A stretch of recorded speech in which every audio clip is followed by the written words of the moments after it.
maybe, perhaps. I don't. Is there? Can you see the banner on the bottom, or is that just like my shit? I can see it too. Use banners to summarize your talking points and display calls to action.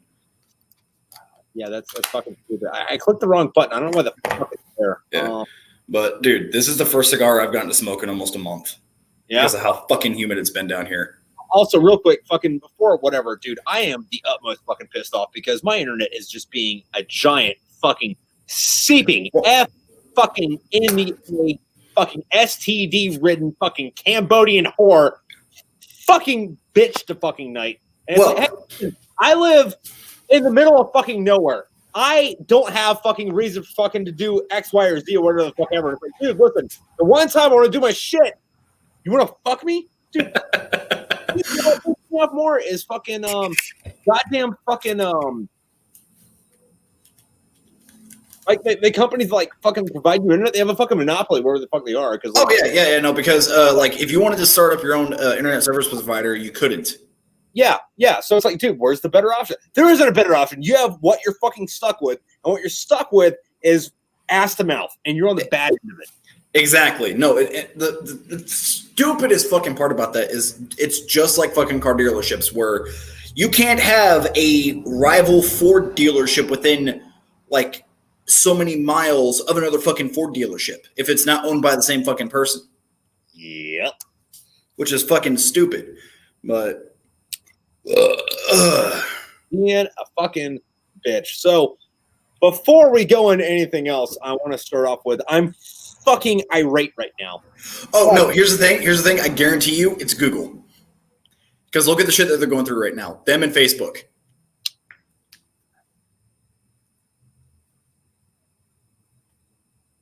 So I have a 2-point rebuttal for that. Like the first one is the third party the issue with Facebook or YouTube or Google. However, that doesn't mean that fucking since it's being broadcasted on Facebook and YouTube, which are owned by these fucking cocksuckers. Yeah. They are. Well, and Trip, let's be fair with their algorithms. You're classified as a conservative, as am I. Yeah. Which is fucking stupid because it's like, hey, listen, fucking, dude, I might like guns, but, you know, I'm also pro-choice, but that makes you a conservative because... do you see the amount of smoke coming off of this little fucker? I do. That's fucking egregious. That is amazing, too. Like, when it's not fucking windy, like, it'll actually roll over my fucking fingers, which is fucking awesome. Give me 1 second. Let me see if this works. There we go. That's a lot better. Yeah! It's not wrong. No, but like, so fucking like, I started this shit because like I'm doing this shit on fucking Instagram anyway, right? And the Instagram usually shits the bed on you like 20 minutes into it. It's like fucking, it works. Fucking, my internet's fucking stable. And it's like, every time it shits out, it's like, okay, well, I'm going to go to Google. I'm going to type in Batman real quick. And all this Batman. Why the fuck did that work? But you can't hold the fucking internet. I'm going to go look up fucking like Harley Quinn getting fucked in the ass by insert fucking whoever the fuck here. Video fucking 4K right here, motherfucker. But you can't stream my live stream. What the fuck? Like, dude, like fucking, here's my thing. I don't believe everything Alex Jones says. But when I see it on my end for saying something dumb like, I have 37 firearms within arm's reach right now. And then, like, I get fucking cut off. It's like, well, I mean... lizard people. There's something going on right now, dude. Yeah. But... as you can see, I went back to fucking boot haircut. It got too fucking hot down here. Well, I mean, you are in fucking Texas. Like, what I'm not saying what the fuck did you want. Like, what the fuck? No, here's the thing. I'm in South Texas. I'm basically in Mexico. Like, no shit. It's like a 5-minute drive to the fucking border. Yeah. But, which I'm also one of the few white guys down here, which, guess what? I'm in the minority down here, bitches. Gringo. But, yeah.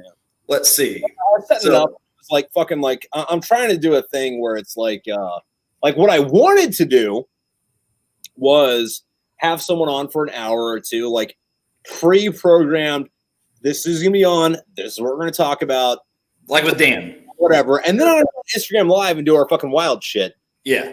But Instagram want to be a fucking bitch. So guess what, motherfucker? I guess we're fucking doing it here. I can flash my titties. I mean, they're nice B cups. Dude, treadmills are like $150 at Walmart. That's all. No, I actually just started back up on the keto diet that I was doing last year because I dropped from 260 to 226 in like 5 months. Oh, dude, nice. Yeah, so, and then I came back down to Texas and carbs, and I got fat again. I mean, like...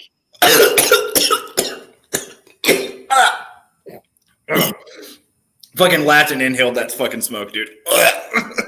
Yeah, no, because I was gonna say, yeah, listen, fucking eating right and staying in shape is like one thing, but like, have you ever had like a good burrito? Yeah, dude, I was in San Diego.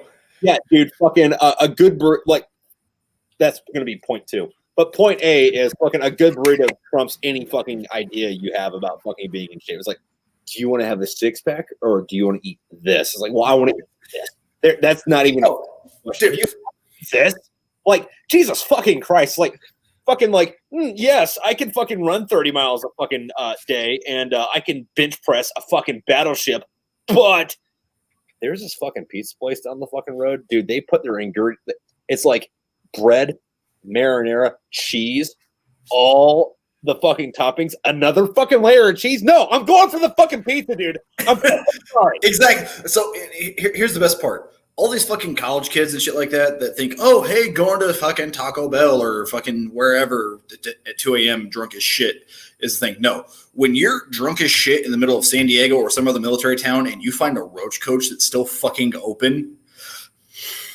Yeah. Dude, there was this place, not that place, guy, owner, food truck. Anyway. Genius motherfucker, right? Like, this dude had a food truck. He sold tacos. They were this big, but they were $1. Oh, yeah, dude. He parked this motherfucker outside of fucking bars in Los Angeles, and he didn't show up until 2:30 in the fucking morning. When everybody was leaving. That dude rolled in fucking green because dude, I gotta go back to my house or get an Uber or a cab, go whatever. Yeah, give me like 10 of those, dude. What's up? Dude, like I would have to say, hands down, the best fucking Roach Coach in San Diego. If God forbid you ever head back to fucking California, aside from the suck starter shotgun, is it's usually either at Balboa Medical Hospital or it's at 32nd Street West Side. And when you walk up to the Roach Coach, if you see pictures of Andrew Zimmerman from Bizarre Foods, get their breakfast burrito. You will thank me. So here's the thing about California, like fucking, I fucking love California. I would never live there. Well, not involuntarily. Like I spent most of my Marine Corps career in California. I spent majority of my Navy career there. Yeah, and that place is consistently number 2 in my to visit list. And by number 2, I mean like I have a bunch of fucking places I want to go on vacation, and the first one's Vegas. And then on any given day, first one is Vegas. Anything after that is like some other place in fucking California, but it's just to go and eat the fucking Mexican food. The thing with that though is one of the reasons that I was underimpressed or unimpressed with Texas is the first time I went to Texas, I was like 23 or 24. You know, like I've been out of the house, lived my life for like 6 fucking years, most years in California, and like I was like, oh yeah. Fucking Texas, we got guns, good Mexican food. And it's like, all right, cool, I'm down. I've only ever heard stories. What's up? And this is like post California, and it's like, okay, well, turns out like people like to talk a lot of shit, but your gun laws actually kind of fucking suck, and your Mexican food is fucking terrible. In my book, like, listen, you can be like, oh, hoorah, Texas, all the fucking want, but like half the battle's lost with your food sucking. Which, you know what? Fucking show up, fight me. Oklahoma has better barbecue than you guys do. Dude, Illinois has better barbecue. Illinois, like my hometown in Illinois, holds the largest fucking barbecue competition in the entire fucking country. Well, that and like the big division is like, well, do you want Carolina barbecue or do you want Texas brisket? It's like I've had both in both states, and they both suck. North Carolina kicks your fucking ass. And then it's like, oh well, we have better gun laws. Like, dude, yeah, look, you have a waiting period, and unless you have your concealed carry permit. I live in Yankee country, and our fucking background check is we go on the computer. Are you in the database that says don't let this person buy a gun? No. And this takes 3 minutes. Oh yeah.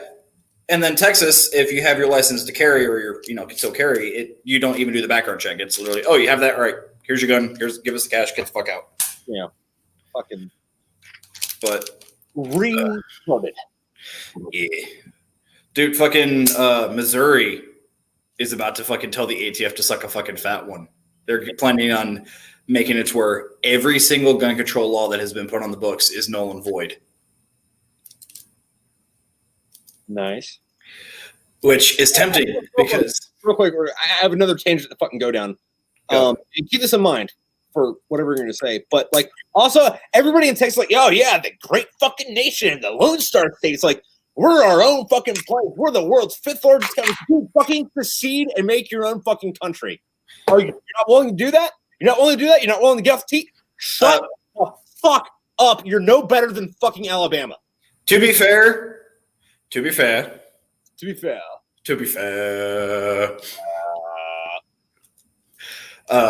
Texas has become its own country twice. Yeah, and doing it, they went running right back to the United States. Oh, yeah. Well, I was running back to the United States, and then they got their ass beat and got brought back in the United States involuntarily, which just leads you to the conclusion that you do not fuck with America.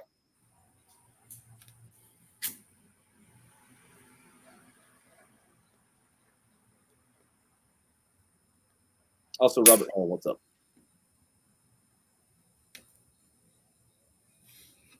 God damn it. Dude, what are you smoking, by the way? What you got?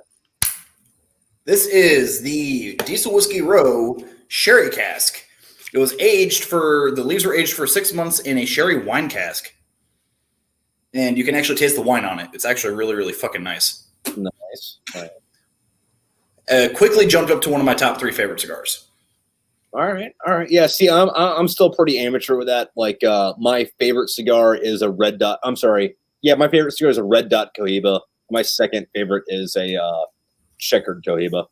So, Well, Trip, as I've told you before, I could actually probably pair a good non-Cuban cigar for you. So, I don't even need to ask this question. I know your favorite beer is dark beer because you are a fucking man. Well, that's the... There's a thing with that. Like, favorite to drink? Yes. Favorite to buy? Dude, a 6-pack of fucking Coors.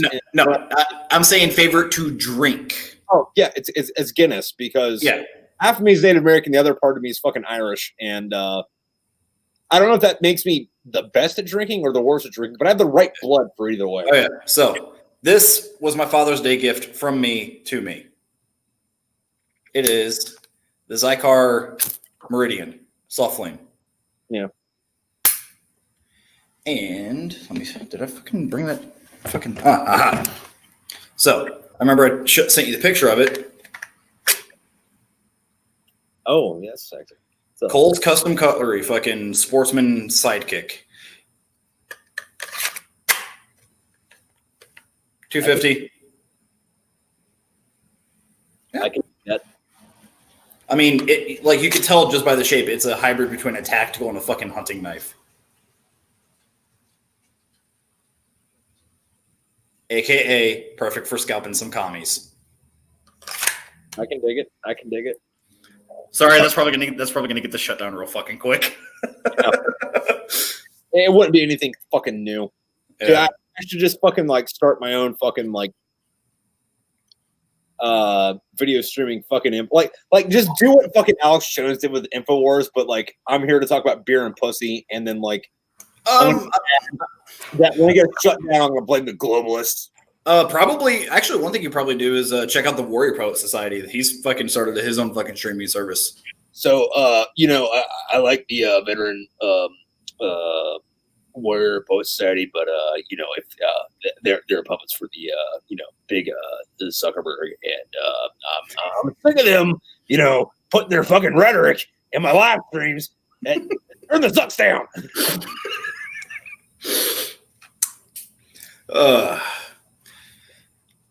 So Trip, if I end up winning that fucking truck from Ronin Factory because I decided to just buy a hat from them and got entered in for that 2018 Raptor. Nice. The dude who won decided not to take it, took the $75,000 cash option, and now they're doing a flash raffle from Monday to Friday this upcoming week. And only the people who are in their email list of prior customers are allowed to enter in unless you live in Florida because fuck you.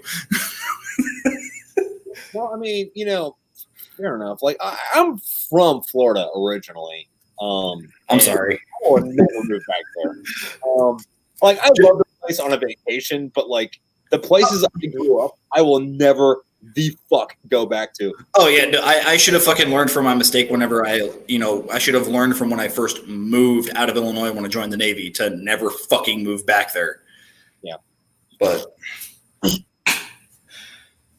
no, but what else? Back on the Missouri thing, like Missouri is sounding tempting, but it's too fucking close to Illinois for me. Yeah, I feel the same way about Ohio because I went to high school there, and I would rather sell myself into slavery than ever move back to fucking Ohio.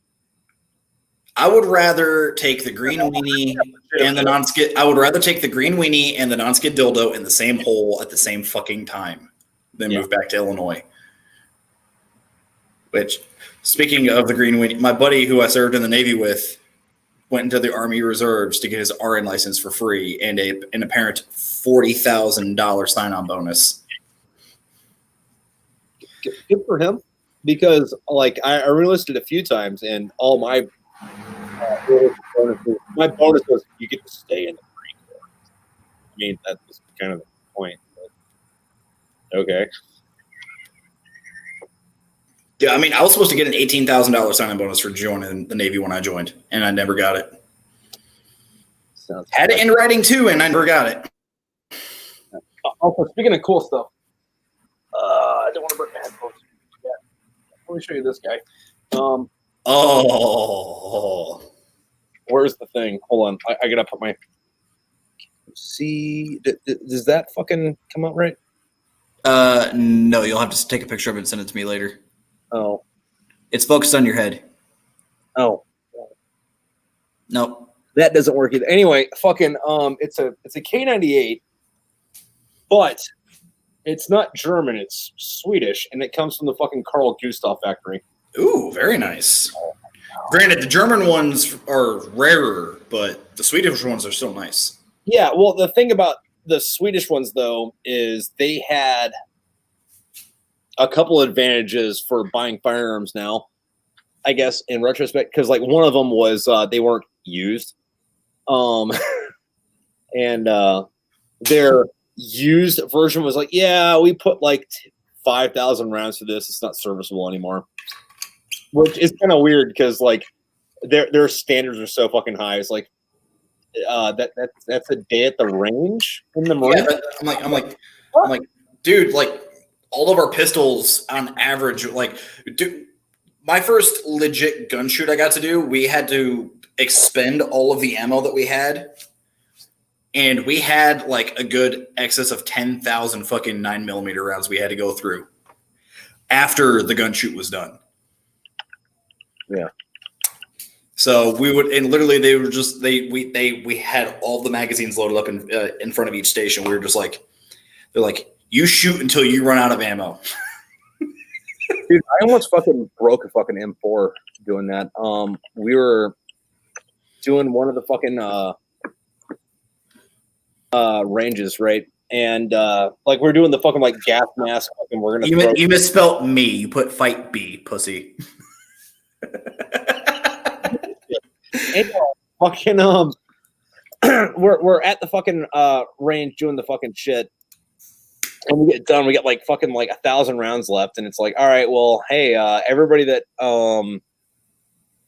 wants to fucking go like just like pump rounds into this, go fucking pump rounds into this, and it's like me and one other fucking dude that's like roll through this fucking 1,000 rounds of fucking ammo. You're like, I go full pew. I get to go full pew. Yeah, right? Like, because like the whole thing, like on the course of the range, like you're in a gas mask, you're in Mach 4.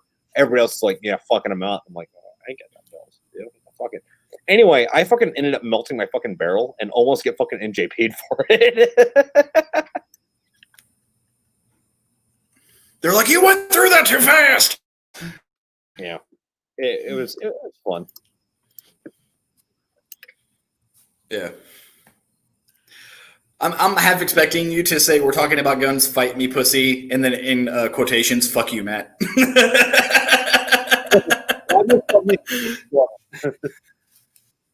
Yeah. But also, hold on, dude. 1 second. I've had these like fucking stupid earbuds in since like 9. And I feel, dude, I have to use my fucking PS4 headset for this right now because I lost my fucking plug-in earbuds for this shit. Yeah, dude, like I'm not having a good time with fucking what's going on in my internet right now. So yeah. Actually, I don't like that. So because I still have sun pride, still gotta look a little pretty. So yeah, I mean, you always look pretty. I'm not gonna lie. I mean, I'm a beautiful man. Yes, you are. You're going to make some man very happy one day when you end up in prison. Yes. And Trip, we all know you're a power bottom. Yeah. Which I don't know if you're watching the fucking thing. God damn it. I was. I got hair in my mouth, and I don't know where it's coming from. It's coming from everywhere. Yeah. No, but that was like coming from the thing before where like back in like ancient Greece and fucking like the Viking era and shit. It's like, yeah, dude, it's okay to be gay as long as you're not on the bottom. So it's like the bottom. It's okay to fuck a dude. It's okay to be fucked by a dude. Like, I'm missing some love. Like the only reason, like, if I could go back in time and witness the very first Olympics, that'd be amazing. But I wouldn't want to compete specifically in the wrestling or any of them because people already give wrestling a bad thing about, saying it's gay. In Greek, at the first Olympics, when you wrestled the dudes, you had to be naked. So, well, I mean, and there's not really. No, it's not even that because if you think about it, like, nowadays, if you want to get into wrestling, best case scenario, singlet. You started training really young. When you're like fucking, 11 or 12. And you start hardcore training when you're like 14 or 15, and then like you either go to the Olympics when you're fucking 20 or you don't. It doesn't matter what you do because it doesn't matter. Yeah, because you end up joining like a MMA company. Yeah, but like back then, not only did you start training earlier, but you were training at like since you could walk. You were also being raised to be a fucking soldier at the same fucking time. So, yeah, but at the same time though, like life in general was harder. So instead of getting back from practice and then like like eating dinner with your family and like watching, you have to go hunt for your own fucking food. It was like yeah. Once you're done, you go to the fucking fields, bitch. You fucking go fucking like cultivate this fucking shit. And like I'm done training. And I'm gonna go to bed early so I can wake up, 3 hours before the sun comes up to go fucking work the fields because life is fucking hard. Like there's a lot of shit we fucking take for granted, just in the fucking manner of day-to-day shit. Oh yeah. So on the topic of talking about if you won the lottery, $1 trillion, the machine you were thinking of is a Tesla coil. Yeah, no, but I want it to like come out of my arms. Well, here's the thing: if you all you have to do is wear fucking thumbtack or the the sewer fucking things those little caps that they were thimbles. Hold that out, and lightning would shoot from your fucking fingers. No, but how great would that shit be though? To where it's like fucking like peasant village in 2020 in East Europe thinks like this guy's abducting our kids. It's like paid the family Trip, kidnapping them.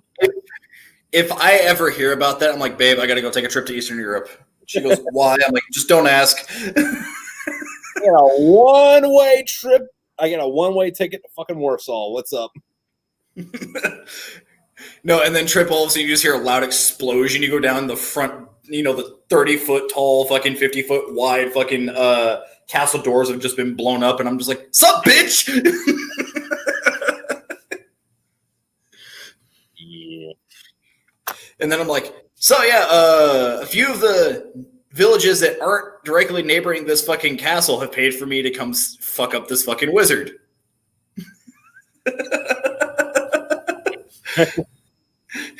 And then I just go, I knew it was you. I'm not going to do anything to you.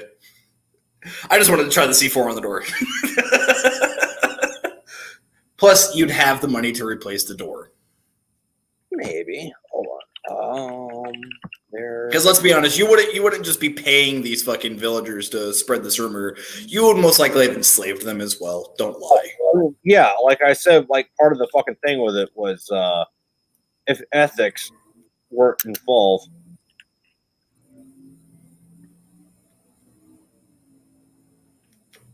Try that. Well, for one thing, with that kind of money, I would invest in whoever's making a super soldier serum. And once it has been proven to fucking work, I'm like, all right. Fucking if you look into it, that was like the Captain America thing. That was also the fucking Red Skull thing, fucking just, it didn't work as well in the fucking, which that was the thing I didn't fucking understand was the, sorry, I was retarded and I unplugged this cord. Oh yeah, no, that's one of the things I didn't fucking understand with the Captain America Red Skull thing. It didn't work as well when the Nazis did it, but the German scientist that we Operation Paperclipped over here did it better. It's like, what's up, dude? Like, I mean, it's kind of the same thing with the fucking nuclear bomb. So, yeah, dude. One of the things that like really weirds me out though is fucking like Werner von Braun, right? Name sounds familiar. I just can't fucking think of it right now. Werner von Braun. He is the guy that pretty much made our space program, right? Like yeah. Now I remember. Yeah, he was also one of the big wigs of Project Manhattan. Yeah. He wasn't Project Manhattan. He was in the fucking SS. He's the guy that with the V2 rockets. Like, that's right. Yeah. Yeah. This wasn't like benevolent SS, like fucking I guess Oscar Schindler, who was like, no, yes, I'm in the SS, but I'm going to take my Jewish workers and make sure that they're taken care of as long as the party's funny. Like this dude, fucking Werner von Braun, this dude, fucking straight up was like, you're not working hard enough. We're gonna hang you up front and stab your body a bunch of fucking times, so everyone else doing all the bitch work gets the fucking hint. Keep fucking working, you fucking stupid bitch.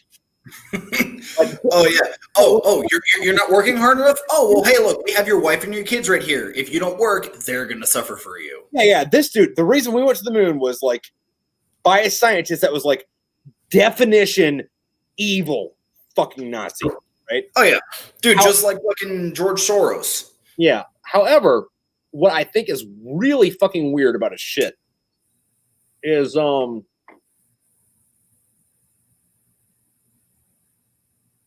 There's interviews. Fucking I'll try to find them on YouTube later. And this guy, he did our rocket program. He did the German rocket program that gave him the V2s to be able to bomb England from Germany. But I mean, it's England, so which back in the day, 500 miles for a fucking rocket and it to be accurate, that's a fucking thing. But there's an interview. I'll fucking try to find it because it's on video. And somebody says or the interviewer asks, hey, where'd you get the idea for this? And he goes, well, from them. It's like, well, who's them? He goes, them. And it's like, who the fuck are them, dude? And then he goes, I can't fucking tell you because they're watching me, jackass.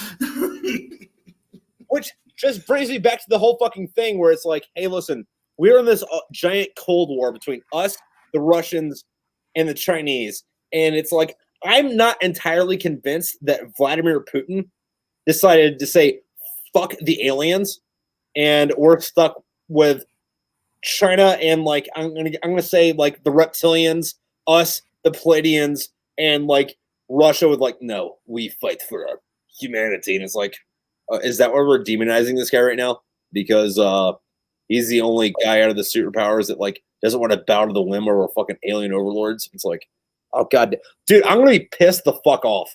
I'm gonna be pissed off if aliens show up and they like start fucking murdering Americans and the Chinese and everybody on the planet. I'm sorry, if they show up and start murdering the fuck out of the Russians, it's like, why are you guys killing the Russians? Like, they didn't play ball. And it's like, they were right the whole time.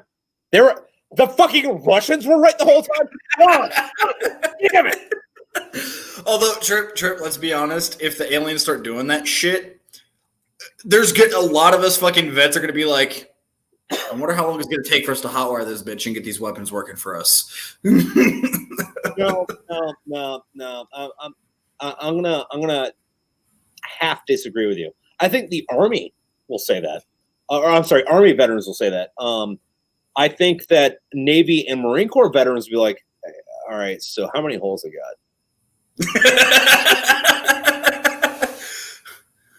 And then basically just sit there doing the Eiffel Tower to them and be like, tell us how it works. No, it's like little gray alien, big head, big black eyes, little slit for a mouth, like no ears. It's like, oh, there's no hole between its legs. It's got a hole in its face. And then all of a sudden the Marine just goes, I can make a hole between the legs. No, not even that. No, worse than that. So there's going to be like fucking two dudes, and they're like, well, we both got average size fucking dicks. We can shove them in ourselves the same. Hey, fucking Smith, with your fucking like 1.5 foot long dick, you can like fit your dick between like our hips to get it in this thing's mouth. So it's got 3 dicks in its mouth at the same time. Get over here. I'm just fucking saying, dude, like, the Army might be like, yeah, what's your technology? Do not, under any circumstance, suggest to me that there's going to be Navy or Marine Corps vets where the first thought isn't, how can I fuck it? How can I and me of my bros get on this all at the same time? Yeah. And then after we make it regret its fucking life. Like wave 2, they're gonna like shoot a missile into the sun, blow the fucking sun up, destroy the sun. Wave 1 is getting fucking gang raped. No, and here's the thing. They're gonna shoot a missile into the sun. And as it's exploding, they're going to see their ships returning, and then all of a sudden, Fortunate Son's going to start playing. and then all of a sudden, they're going to receive a transmission, and all it's going to be is the Mujahideen fucking flag. Even fucking worse is like fucking like the Fortunate Son shit happens, and then like it's very like our veterans are like the Viet Cong. And then, like, instead of like, yeah, fuck it, we're done and leave, they're like, hey, so what if we just like go Hiroshima on these motherfuckers and like end this shit? But when they it's like fucking also retrograded. It's like they're playing drowning pool, where it's like fucking aliens just getting fucking throat fucked, just like let the bodies hit the floor, let the bodies hit the floor, and then all of a sudden you're just, and then all of a sudden their leader's just like, what have we gotten ourselves into? Dude, like the whole thing with the Space Force, you know for a fact that if they even, which I doubt that they are, but if the first batch of Marines that they get, and if they find a planet with life, I give it a day before they impregnate one of the fucking locals on that planet. So I had this video I put up on YouTube a year and a half, 2 years ago maybe, and it was kind of talking about that, and it was like, oh, like it was like right, like I was like, this is back when I was like, big news story, let me just fucking talk about news story, right? Hello, wife. Trip says hi. Okay. Just be very careful. There's a couple of bees above your head. Just keeping them away. But anyway, fucking it was like right when the whole fucking story broke about like all these like kids being fucking like held up in detention centers, you know, like at the border. Yeah. And it was like, well, these kids are getting held at the detention centers at the border. Also, they just announced this week about this thing about this fucking Space Force. I don't know if you know what this fucking Spartan program is, but they're not taking your fucking like dumb ass fucking like 30 pounds fucking overweight bullshit fucking asshole fucking like just got out of insert branch here thing. No, they're taking these kids to train them from the age of 3 to be fucking super warriors. yeah, they're not gonna take our broke ass fucking pieces of shit. Yeah, I'm sorry you got out of the fucking military fucking last year and you fucking gained fucking 30 pounds to go ball whatever. What? And you're not joining the Space Force, buddy. The Space Force is going to be 100% fucking like kidnapped fucking Mexican kids. No, kidnapped Mexican kids and kidnapped homeless kids. Yeah. Or terminally ill kids, like what they actually fucking did in Halo. Yeah. I don't know if you fucking played Halo, but that's exactly what the fuck is happening right now. Oh, yeah. They legitimately were kidnapping.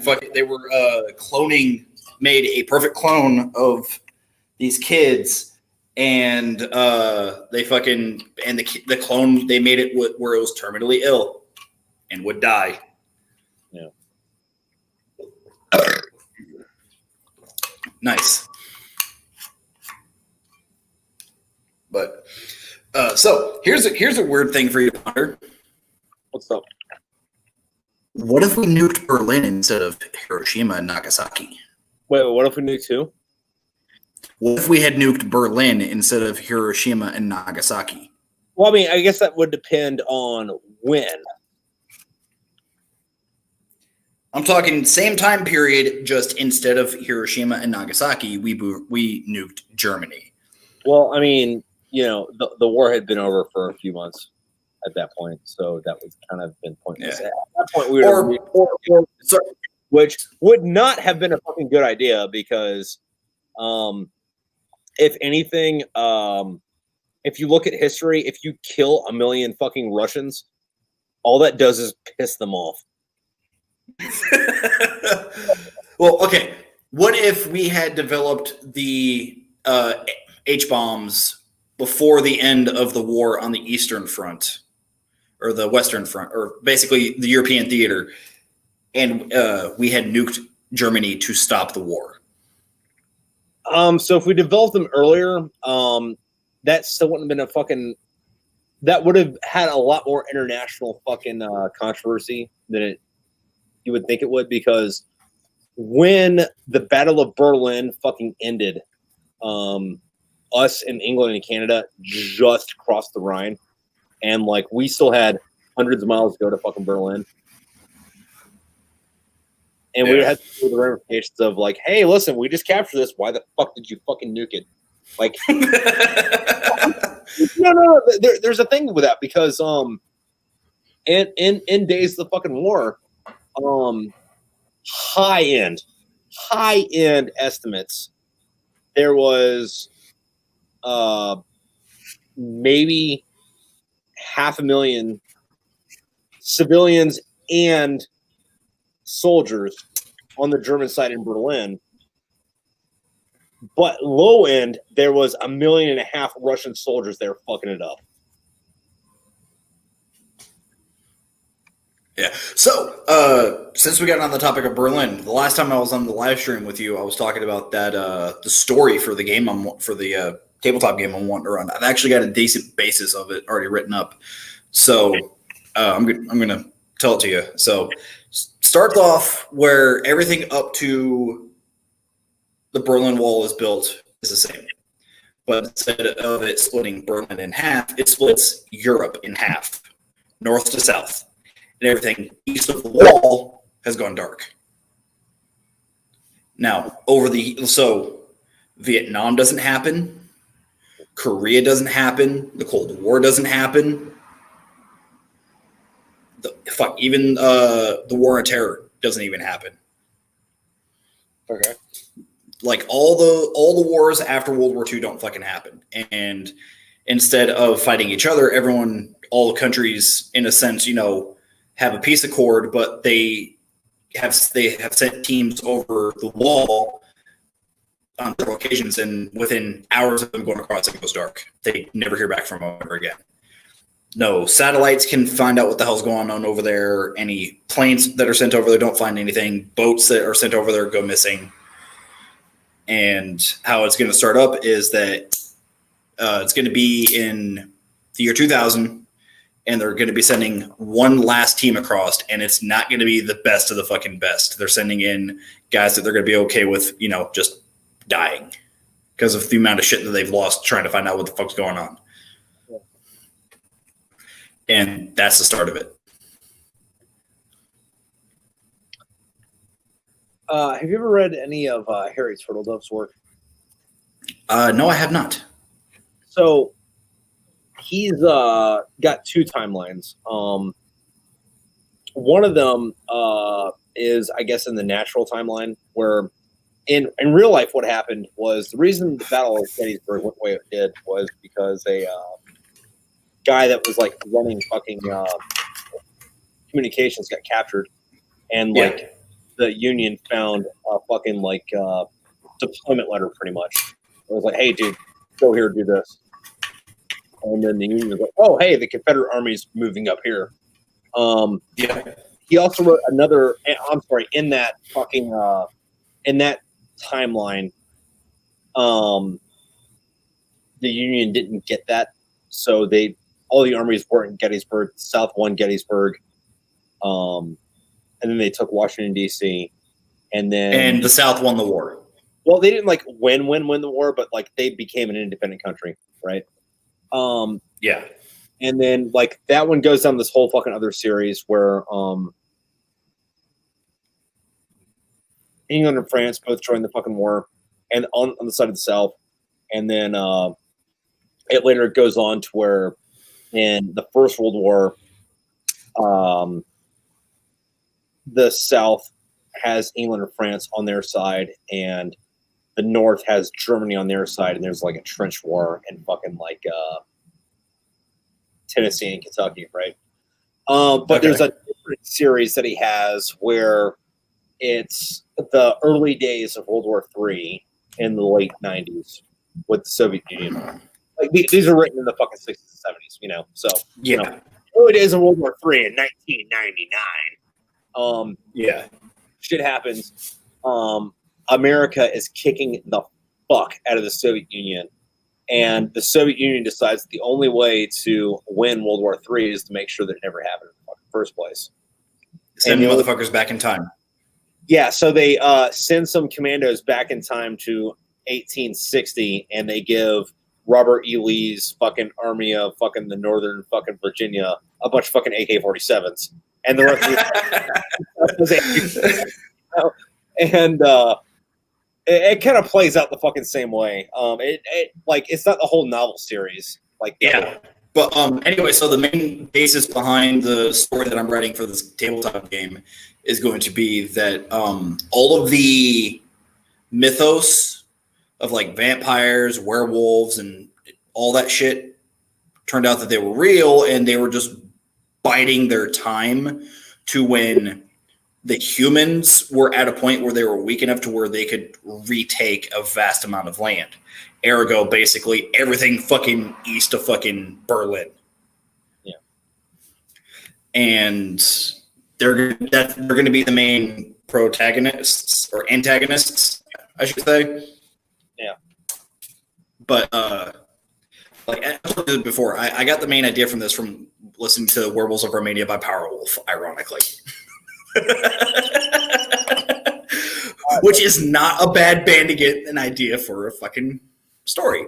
It kind of reminds me of you ever watch Hellsing Abridged? Yes. Yeah.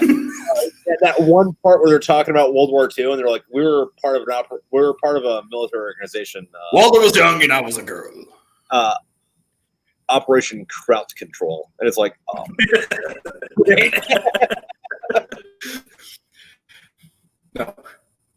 No. It's the fucking Nazis, isn't it? No. I bet you that I'm right. I bet you that you're a cunt. I bet you that you're wrong. I bet that you're a cunt.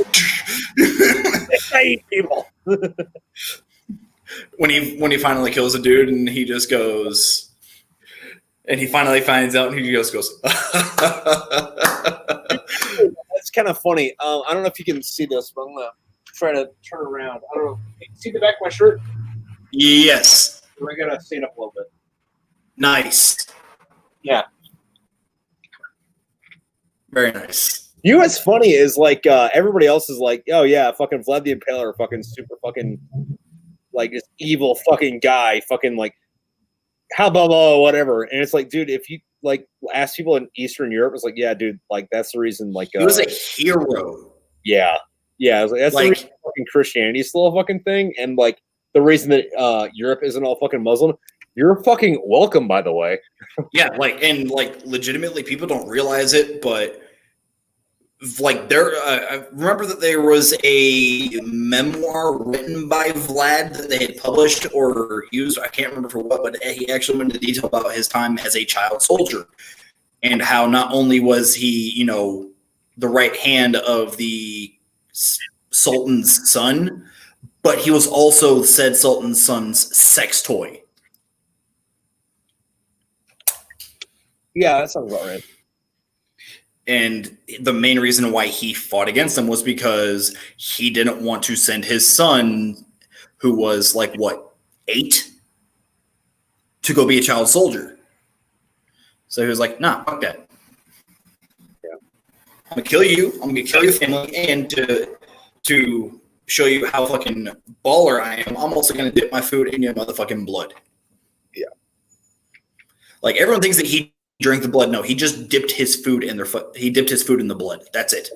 Yeah, but I mean, like at the same time though, if you wanted to actually drink their blood, like I don't not believe that he drank their blood, but in my mind, that's a power move thing.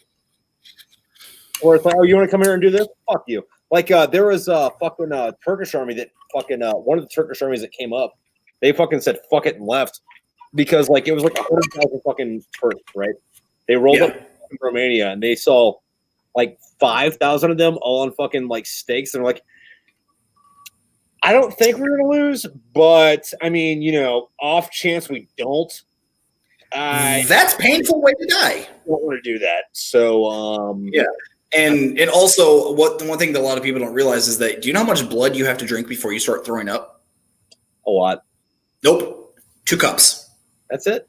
2 cups of blood will make you throw up. I guess it is salty. Well, it's not just that. It's also the amount of iron and everything in it. Coming from experience, I don't know if you can really see it, but right here, I have a scar from in wrestling where I shot it, or a dude shot in, I sprawled out, and he came up and hit me in the face with his head, and my tooth almost went through my lip. So on that though, fucking, you've seen Avatar: The Last Airbender, right? Yes. Okay. Not the movie, the anime. I haven't seen the movie either, but like off the anime, I would argue that they're all bloodbenders because in blood you have liquid, right? Like blood's mostly water, so you have liquid. Yep. Water. You have air. You have air because the reason that blood exists Oxygen. in the moves oxygen, and you have a lot of fucking iron in your blood, which is a fucking earth element. Yeah. Now, the only one that it wouldn't work with is fire.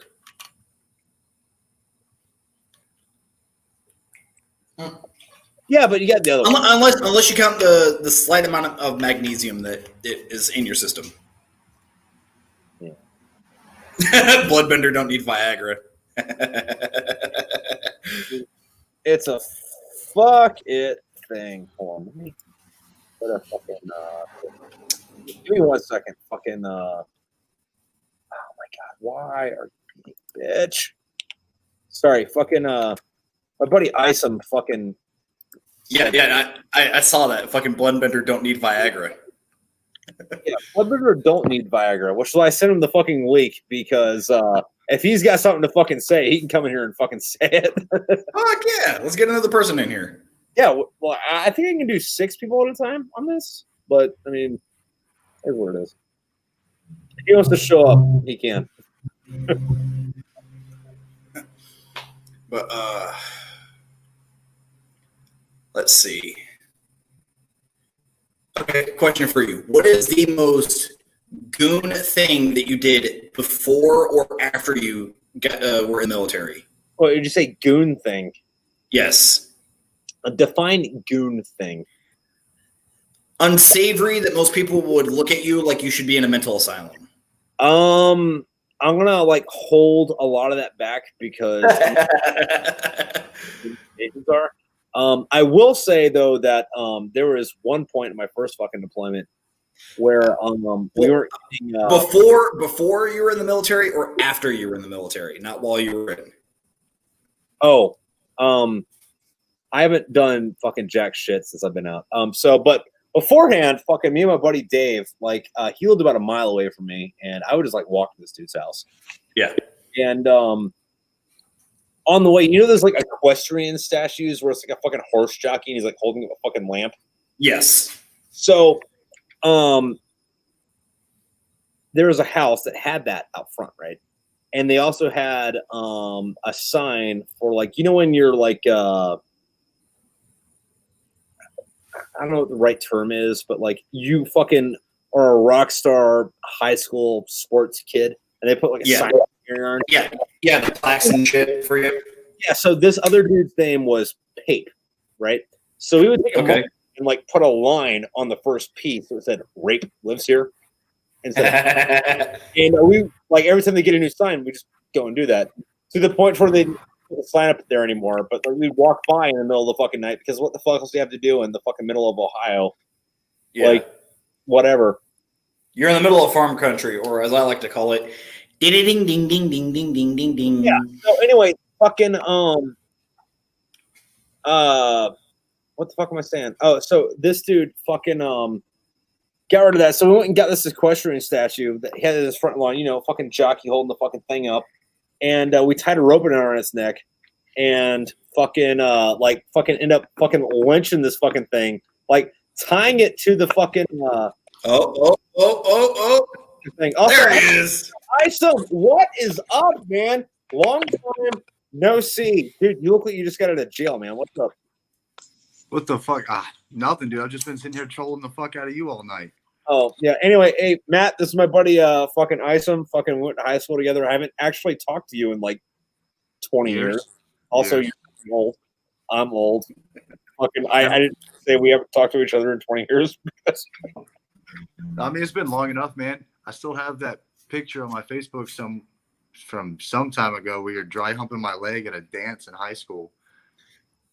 Yeah, and not to be a dick, but that was like 20 years ago. No, for real. So, it absolutely was. As you heard me ask him, you know, basically the most egregious thing that you had done that most people would think that you need to be put into an insane asylum for. Me? Yes.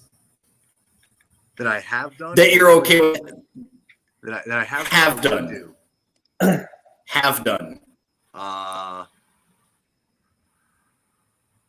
Shit, dude. I don't think I've done anything that insane. I mean, I know of shit that's happened in my house that people should have gone into the insane asylum. So, like, I'll tell you a story real quick. There was this chick that was living with me and Shrek. I don't know if you know him by Shrek, but Wogamont. Yeah. Right. So we had an apartment together. Is his name actually Shrek? Oh yeah, dude, that's his nickname, Shrek. I mean, it fits. I just haven't heard it, but all right. Yeah, dude, it fits. Anyway, so there was this chick that we picked up from Port Clinton, and she was living with us for a while, and her rent was basically just fuck me and clean the house. You know what I mean? It all worked.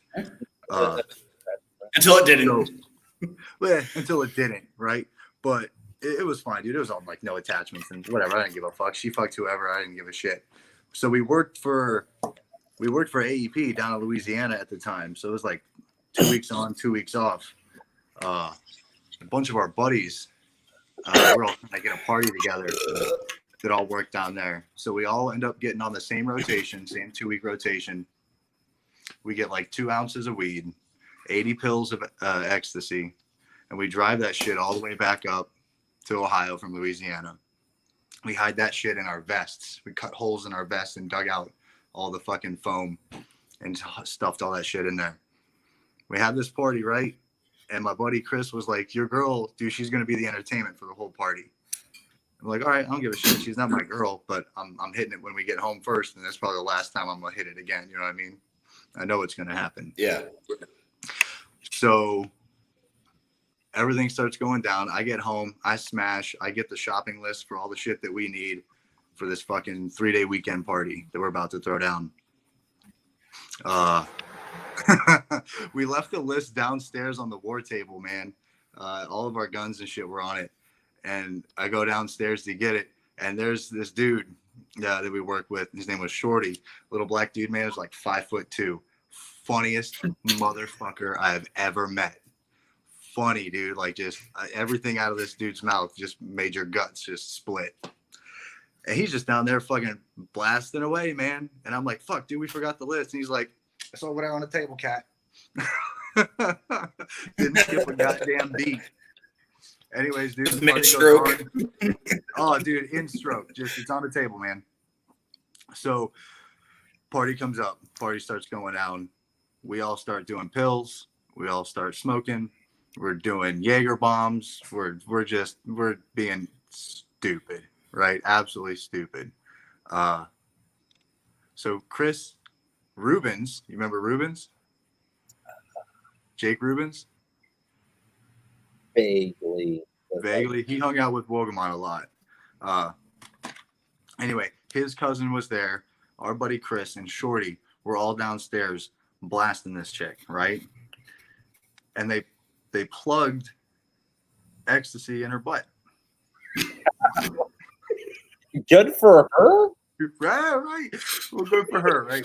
So they plug her up and they're going to town. And then I was upstairs just tripping shit, watching the Xbox 360 music animation screen, just going nuts in my noodle there. But I hear a bunch of commotion, and she comes running up the stairs wrapped up in a towel and just goes up to the shower there. And then my boy Chris comes upstairs, and he was like, dude, you might need a new bed. Just so you know. So it turns out she lost all muscle control in her lower region and just evacuated. Just shit and piss over everything.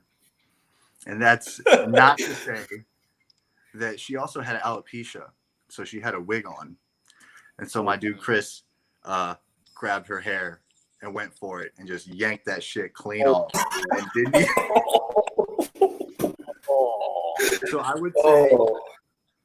would say that would be the closest thing that I've ever witnessed that would be put someone in a sane asylum. That's kind of fucking nuts, man. It was a crazy time in life. It was 2 weeks of voluntary AA and then 2 weeks of just fucking getting fucked up. Okay, mine I would probably have to say was going hunting for feral cats and squirrels in the middle of town with bows and arrows and high-powered air rifles in daylight on a Monday morning. Not a Monday morning, a Wednesday afternoon in the middle of summer when everybody was downtown. Yeah, that'll do it. Oh no, I got another one. No. Here's the best part. My buddy drew his bow back and pinned a fucking cat to a fucking playground. And as a family was starting to walk, like they were not in the line of fire, but they were starting to walk. And the next thing you know, the little kid just sees the cat get pinned to the fucking jungle gym. Oh, I'll no. blow my fucking head off right now if you can tell me the name of that fucking cat. No. It was my fucking first fucking deployment, and like I came home on leave, and I'm not gonna say her name. I'm friends with both of them on Facebook, and I would like to defend her honor a little bit. For now, at least. She's a good woman, and she doesn't deserve this story, but it happened. So anyway, I come home on leave, and this is like right before my fucking first pump, and this is like, 2008 ish. So it was like, hey, there's a real possibility I might die in fucking Afghanistan because the war is not going great. Anyway, I'm like, hey, dude, I'm at the airport. I need a fucking ride. So I'll come pick you up. I'm like, all right, cool, whatever. And this is the mom of somebody you and me both know. No names, just name of just somebody you and I both know. And wait, we went to school with her? No, we went to school with him. This is her mom, or this is his mom. Anyway, okay, I might figure it out. She's like, we up in the airport, and she's like, hey, I'm kind of hungry. You want to go to Denny's? So we go to the Denny's outside of Belden Village, right? So we're sitting there, and we're fucking pancakes, like 1 o'clock in the morning or whatever. And we're like making jokes about this, that, or whatever. And then I don't remember if I said it or if she said it, but one of us was like, I make all these jokes, but I do it. And then the other one was, no, I'm sorry, I think it was me. It was like, hey, we're making all these jokes, but, I do it. And then she's like, all right, well, let's fucking go to this hotel. So we go to the fucking Holiday Inn in Massillon, right? And I don't know what the fuck happened or why, but we fucking start making out, and then as soon as the tip, the dick goes in, I come and also kind of shit my pants at the same time. And did you just realize what you're doing right now? Yeah, I feel really bad about banging my friend's mom. She's like, yeah, I kind of feel bad about banging one of my son's friends. I'm going to take her. Who says this? I'm like, this poop in the bed? That's yours. She's like, that's not mine. It's not mine. Shut the fuck up. And then I'm like, oh God, that was me. I didn't even fuck her good. Oh God. She fucked the shit out of it. In ass. No, Trip. It was just like this. It was just like this, Trip. It was just.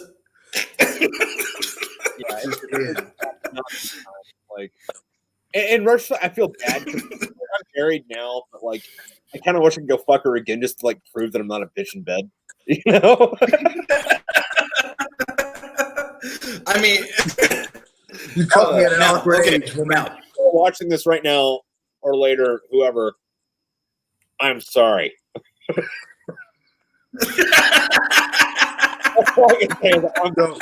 Don't apologize. You're not sorry. Okay, now I'll start this one off. But when was the one time that your fucking spider sense saved you in a time where even if you had been, if you were awake, you would have seen it, but it saved you when you were asleep?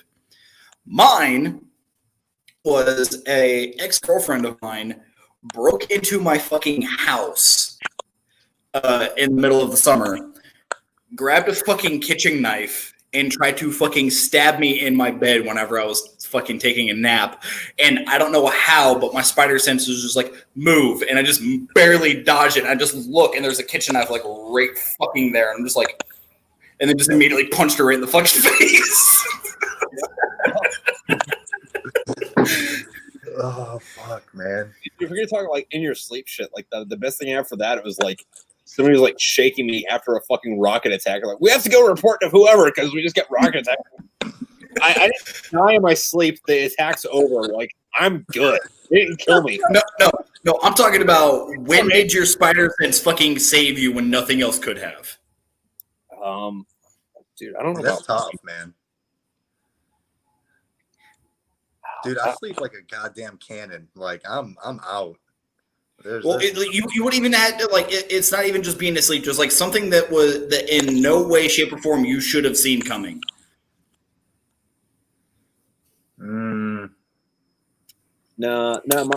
my spidey sense fucking sucks because if my Spidey sense worked, I would have never, ever, ever put my dick in a Lebanese chick.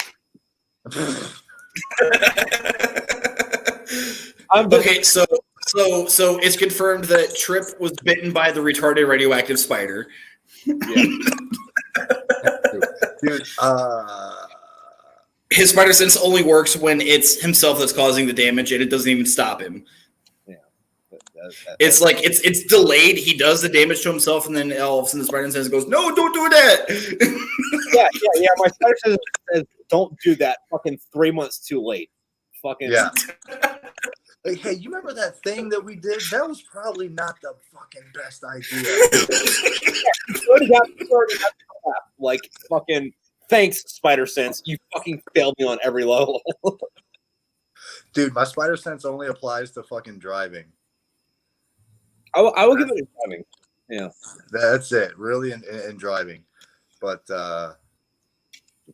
no, because me, again, Shrek and I, Wogamon, we would stand on opposite sides of the railroad tracks. He would be on the left and I'd be on the right. On range from each other, and we just take turns shooting down the railroad tracks 3 feet from our fucking head. So I don't have spider sense. I have. Fucking Wogamon is fucking great on Facebook because like he's not on Facebook except for like once every like 4 months. I'm gonna put a comment here to like say some controversial shit, and then just like ignore anything that fucking comes after that. It's like.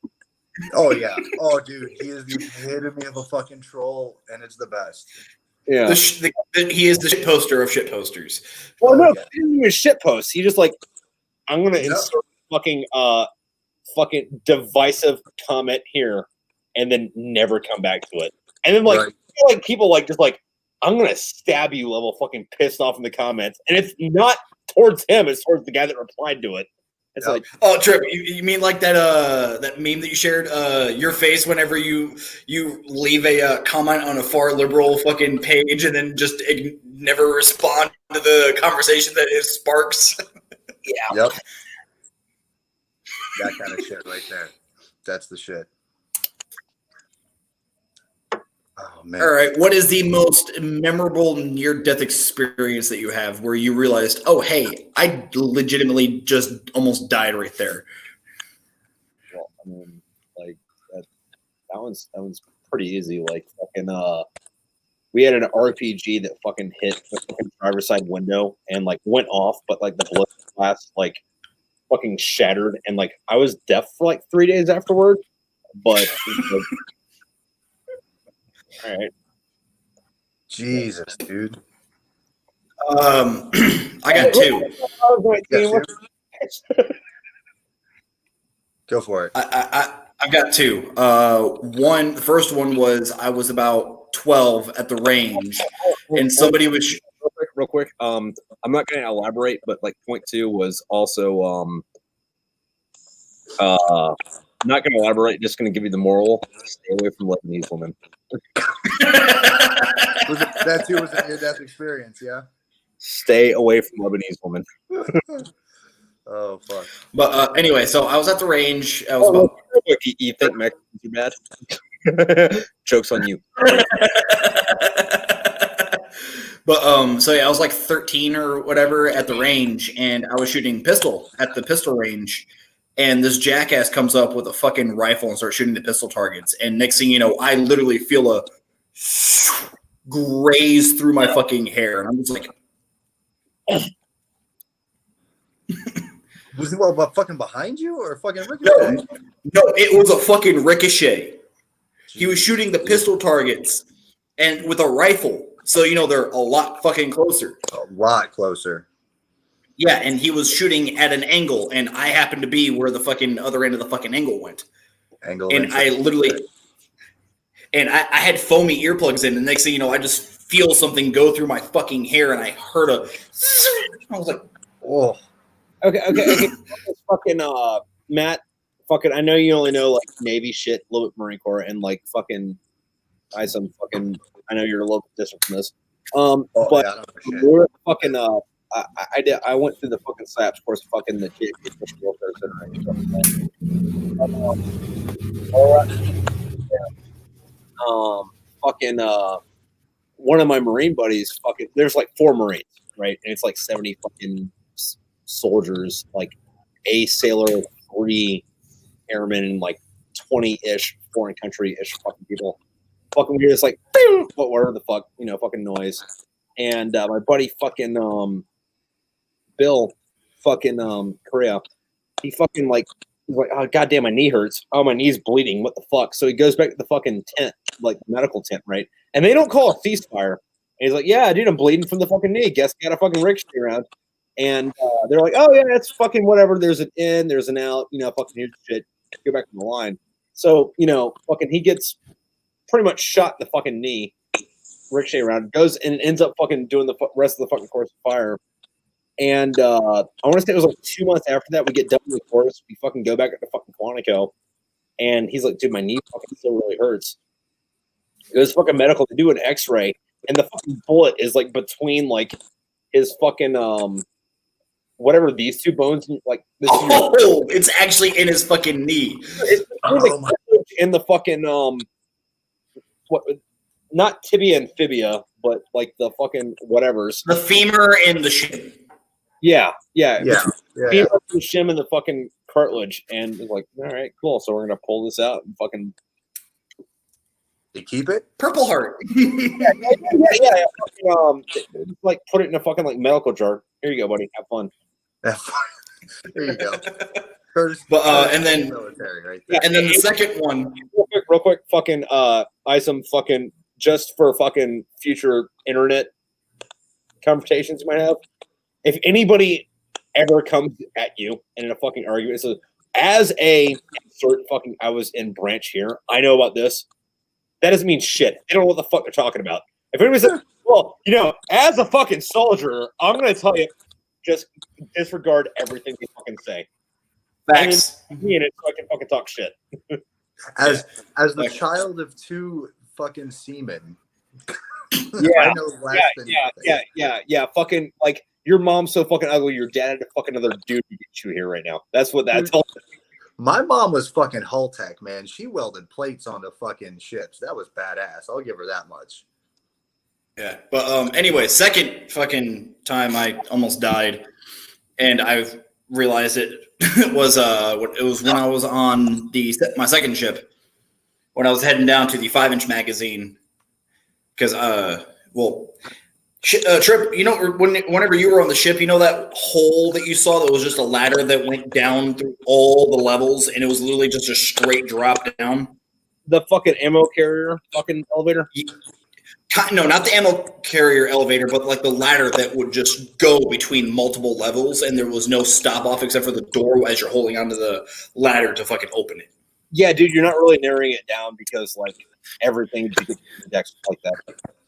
No, I'm talking like it's literally you look in there and they're called the pits to hell because you look down and you could be at the highest point of the ship and it would go to the lowest point of the ship in one fucking go.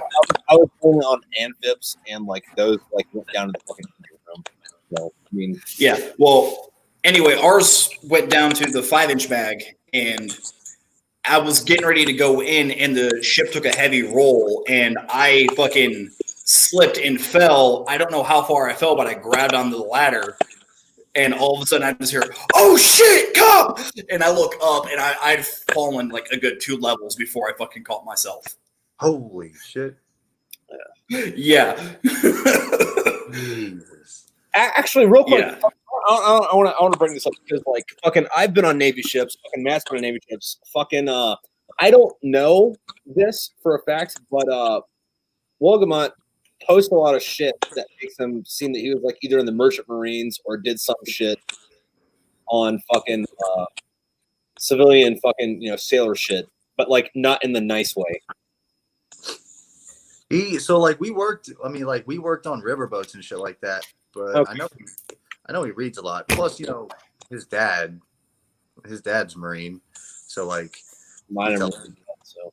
Oh, you didn't know that Don was a Marine or is? Because you're never not, right? Yeah, no, I don't know his dad.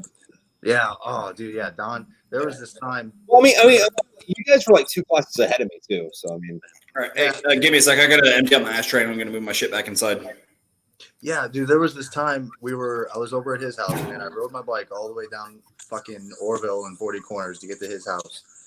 We're playing Halo 2, right? We're split screening. We're having a good time. Don comes home from work earlier for lunch or something like that, and Logie he was supposed to have mowed the lawn, and he didn't. We were playing video games instead. Don just comes in, and all I hear is Mike going, "Oh shit, oh shit, oh shit." And he runs out the back door to act like he's having problems with the mower. And the next thing I see is him fucking streaking across the fucking front yard, and Don's chasing him down the front fucking yard. And then he just mogwops him right in the back of the fucking head. And I was like, all right, I think it's time for me to go home now. Well, and like Logan was a big dude too, like even back then. He's bigger now, man. Like from doing all the shit on the riverboats and shit, dude. Like he can't like touch his elbows together, like touch his hands to his elbows. Like he's just fucking jacked up in here. It's just nuts. He's fucking huge, man. Shrek fits. It kind of reminds me of, you remember Dan Stan? Who? Daniel Yoder? No, not Yoder. Dan Stan? Dan Stan.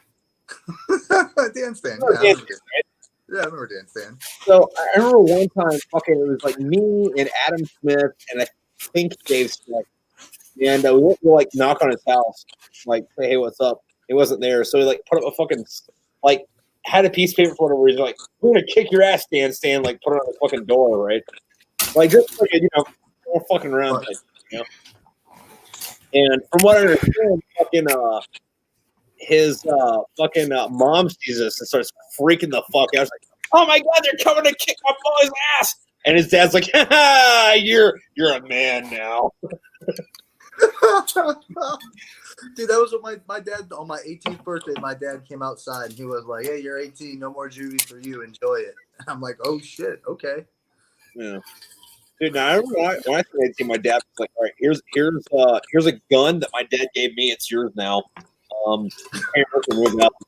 I moved out, but Oh man. Oh, dude, speaking of family handing down guns, a buddy of mine who was in the army, has a rifle that he got from his grandfather, that his grandfather committed suicide, who also his grandfather's grandfather committed suicide with said rifle. And he said he's got to hold on. So his granddad killed himself his great granddad killed himself the gun.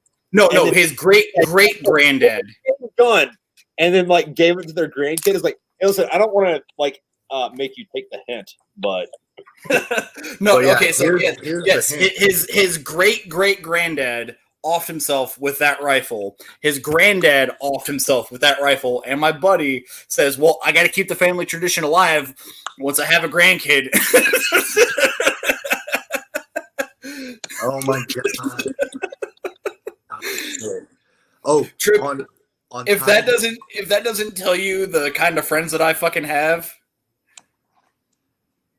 Nothing else does. yeah.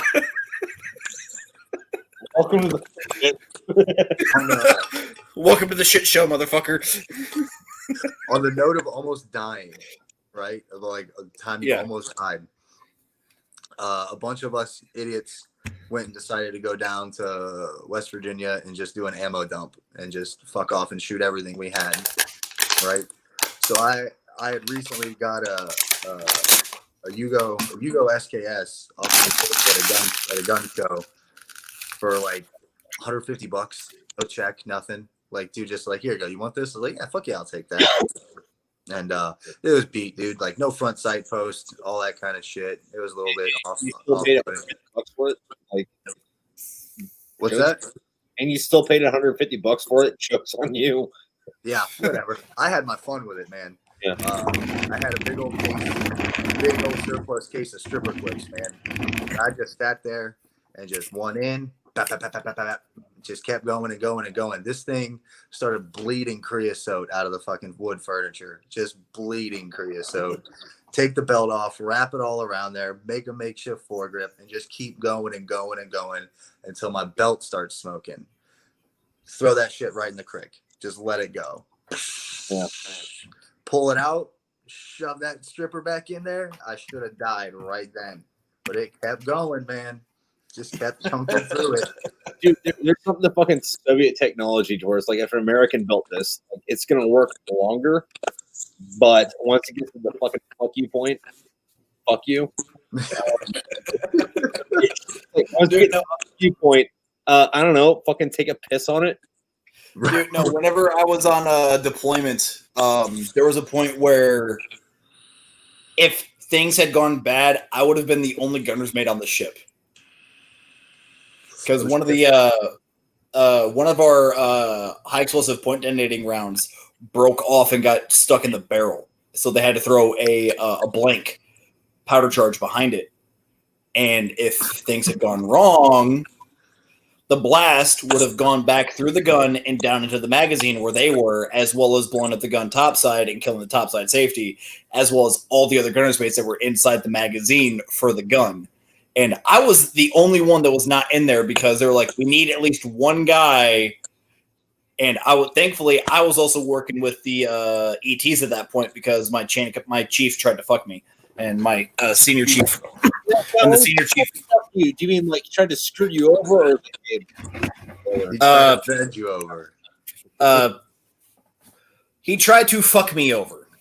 Yeah, all right. Basically, having me work from 07. 3 Yeah. bars. No. This dude was a fucking tool. He was one of the guys that made E7 in 7 years. Trip, you know those tools. Yeah. But There is a story. Fucking, I didn't know him. One of my sergeants knew this guy. Joined the Marine Corps. Fucking he joined early, 17-year-old fucking brat, right? As soon as he hits the fleet, deploys, goes straight to fucking goddamn fucking Phantom Fury, fucking second battle fleet, fucking 19 years old, fucking whatever, fucking doing shit. One leader just gets capped. He gets fucking meritorious fucking corporal. Platoon commander gets fucking capped, fucking whatever. Makes his way to fucking gun at 19. This is 2003 or 4, right? And then they come. He goes from E1 to E7 on this fucking deployment, right? He gets back hey, we know he gave you this is whatever, but we're gonna knock you back to fucking corporal because you're not gonna have fucking 19-year-old fucking counties running around. And it's a lot of that shit's if anybody fucking heard that shit, should be that guy. Oh, it's because you got to remember the E7 mess is a fucking cult. Oh, dude, fucking yeah. But anyway, this motherfucker for the first month and a half of our deployment had me working 0700 to 0500 Monday through Sunday.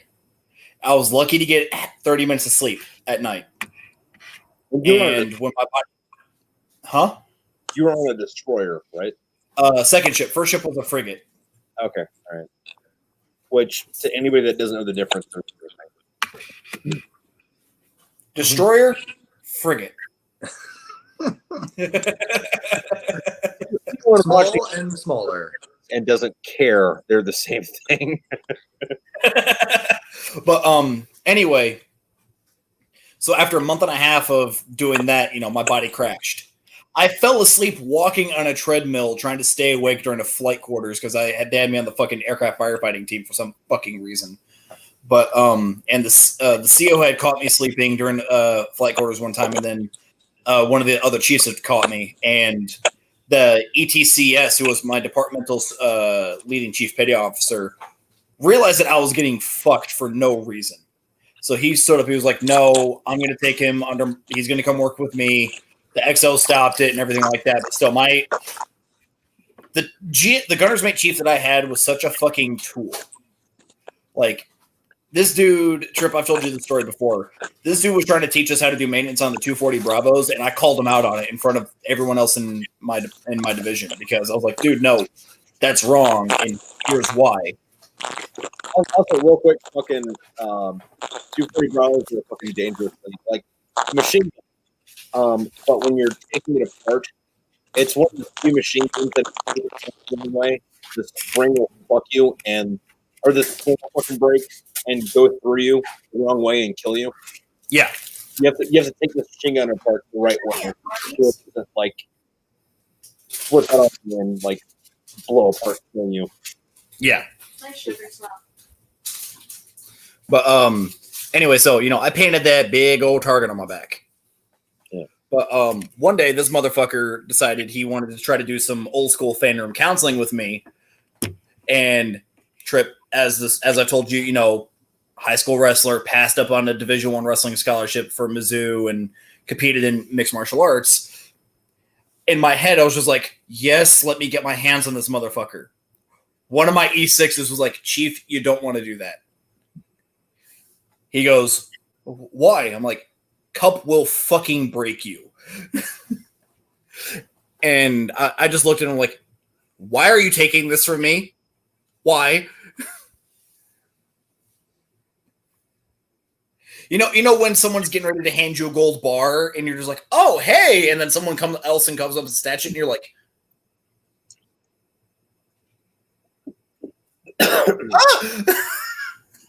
Yeah. So real quick, fucking what I had shit fucking Dan earlier, I had some prompts I didn't get around to. And I want to hear your guys' fucking take on these. proceed. Yep. All right, so God damn it, where the fuck am I?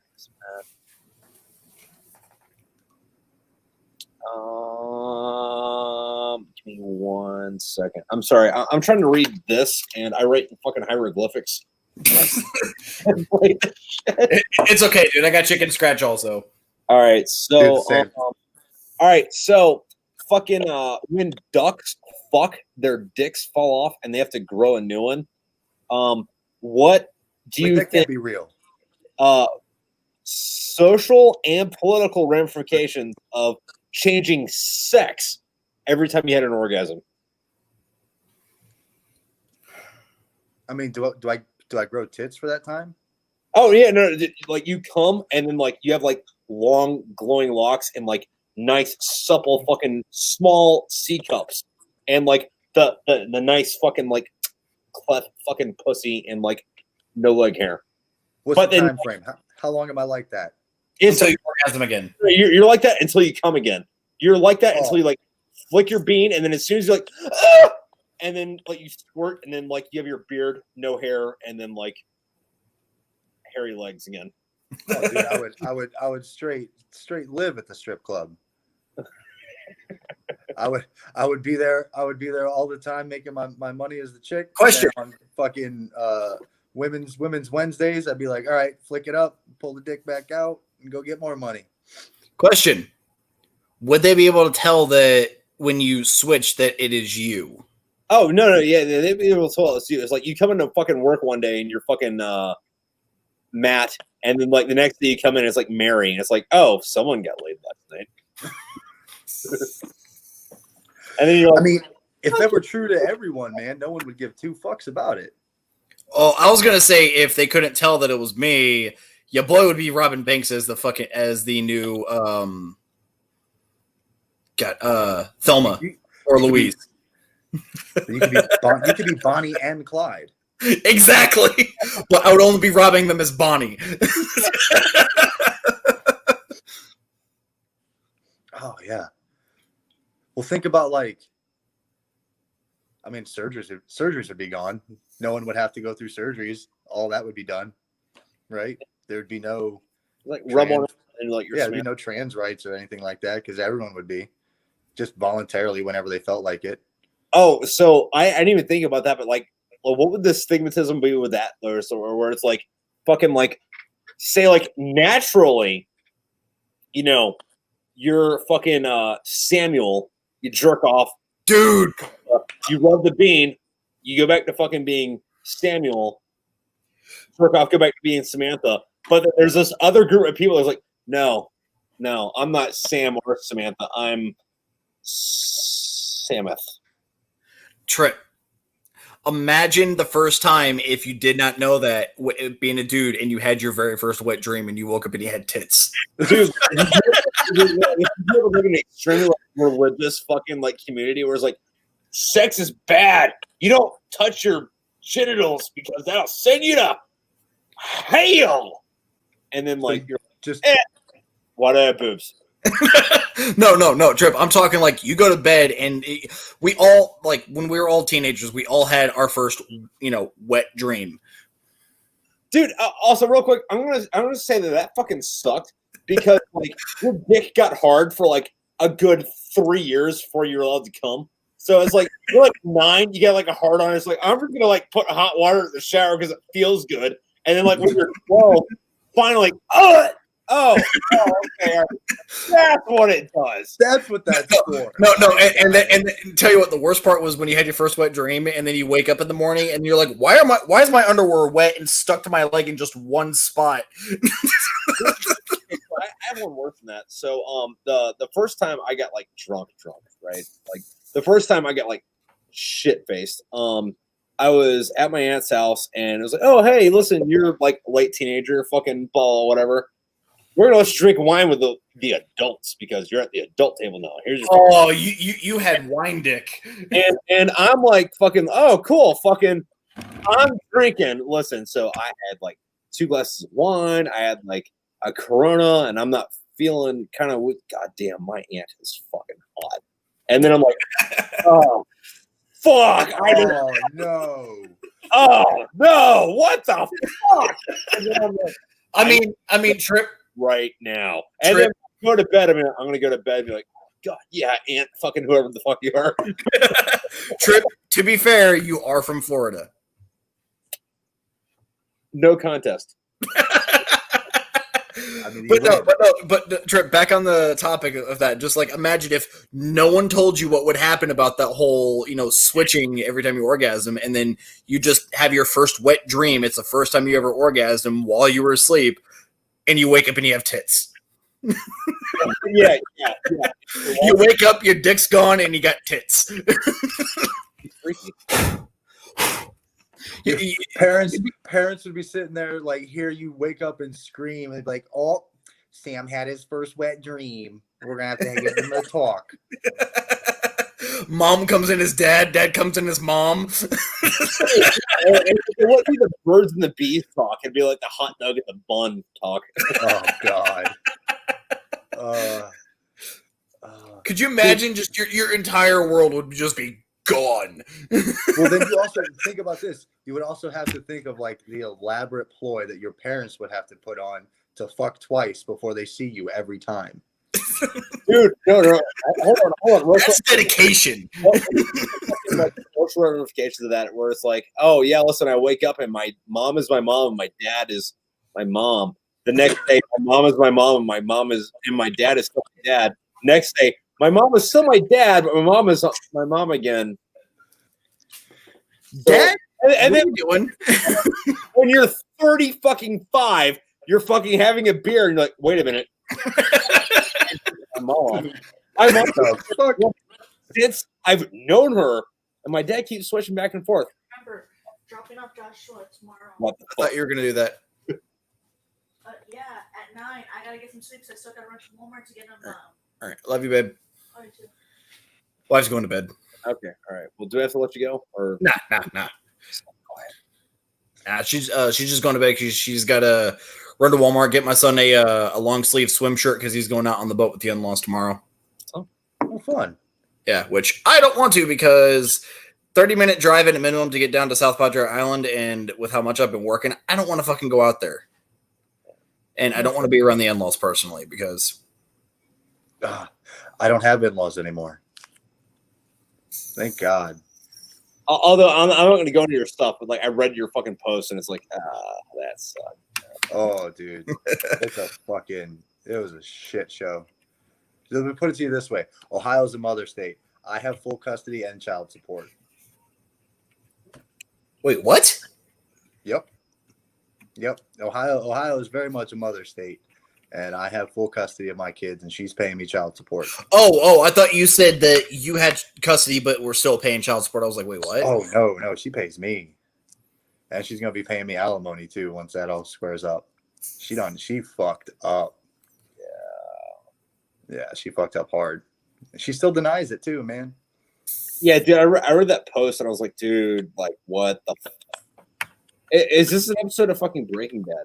Like, what the Oh, dude, I mean, it was like when it all happened, it was like, this is a bad fucking Lifetime movie that I'm in right now. Like, come the fuck on. What is going on here? Yeah. Oh, so Trip, that first cigar that I was smoking earlier is the Acid Red Nasty. And fucking Isom, I don't know if you saw the amount of smoke that was coming off of that fucker. Yep. But I took a picture and sent it to Trip earlier. I remember acids back in the day. Wrong kind of acid. No, acid cigars, man. I remember acid cigars back in the day. Yeah. No. I think what he meant was he was in the back seat of a fucking car and he was holding a fucking page from a comic book. And he was like, Spider-Man is crawling up my arm right now. Wherever we're going, we need to get there now. Dude, so I've done that one time, but I must have taken it wrong or something because my like descent into madness or whatever just didn't happen.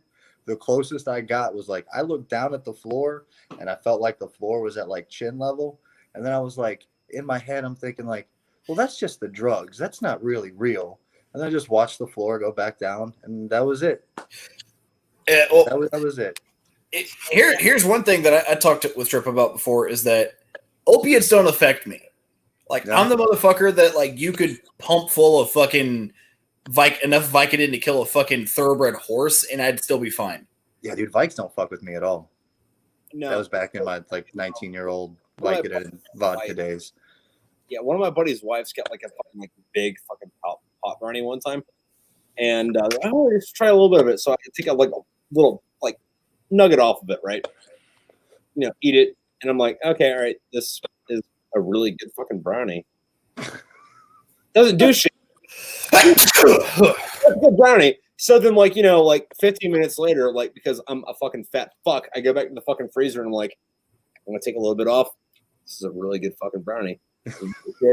Whatever. So like an hour after that, right? Like after like 2 little nuggets didn't do shit, like me being the fucking fat fuck I am, I go back to the fucking freezer, eat the entire fucking brownie.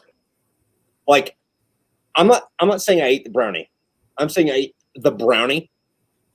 And I wake up like 3 days later, like my fucking eyes are doing this. Like, the person in the mirror is trying to fucking murder me, and the walls are fucking, like, on fire. And I'm like, I really need some water. There's some water right now, but if I, like, stick my arm outside of the blanket, demons are going to kill me. Fucking, my God. I'm going to, like, stay here and, like, die from dehydration. Oh, my God.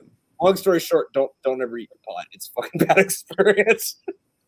Nah, dude, all within moderation. Yeah, but like moderation is the place that I'm at right now. Nah. And if it ain't doing it for me, then I gotta go harder. Yeah, I feel it. It's not the way to do it. Kids at home watching right now, don't go harder. It's not fucking worth it. Dude, if you're watching, like if you're debating on like edible or just smoke it. Don't deal with the fucking edible shit.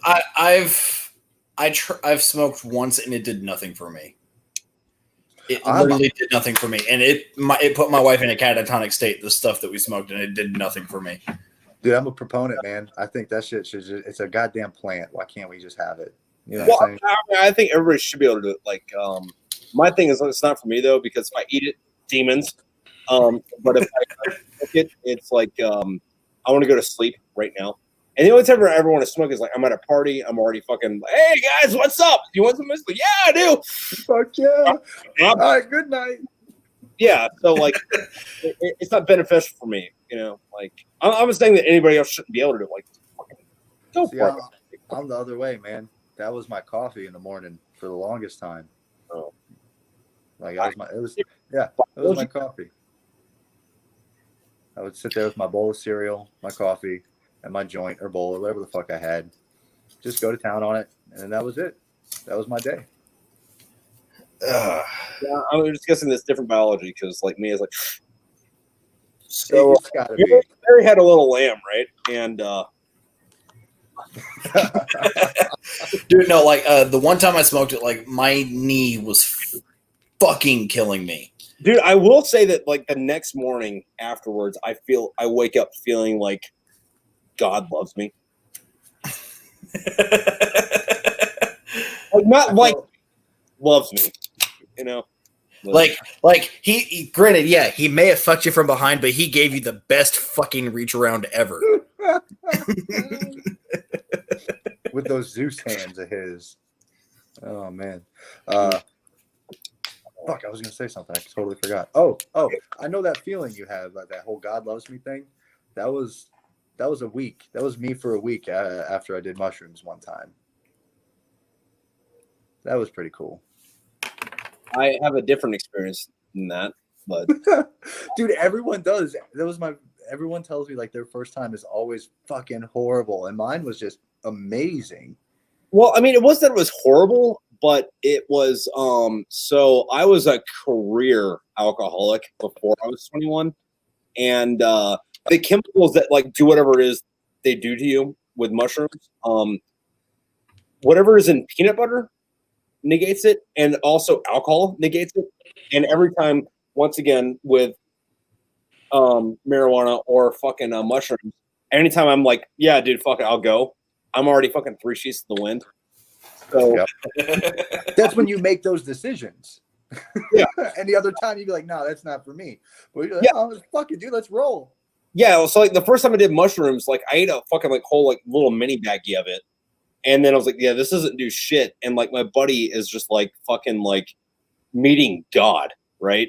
I'm like, how the fuck are you meeting God? Like I'm trying to eat more of these to like get where you're at. Nothing's fucking happening.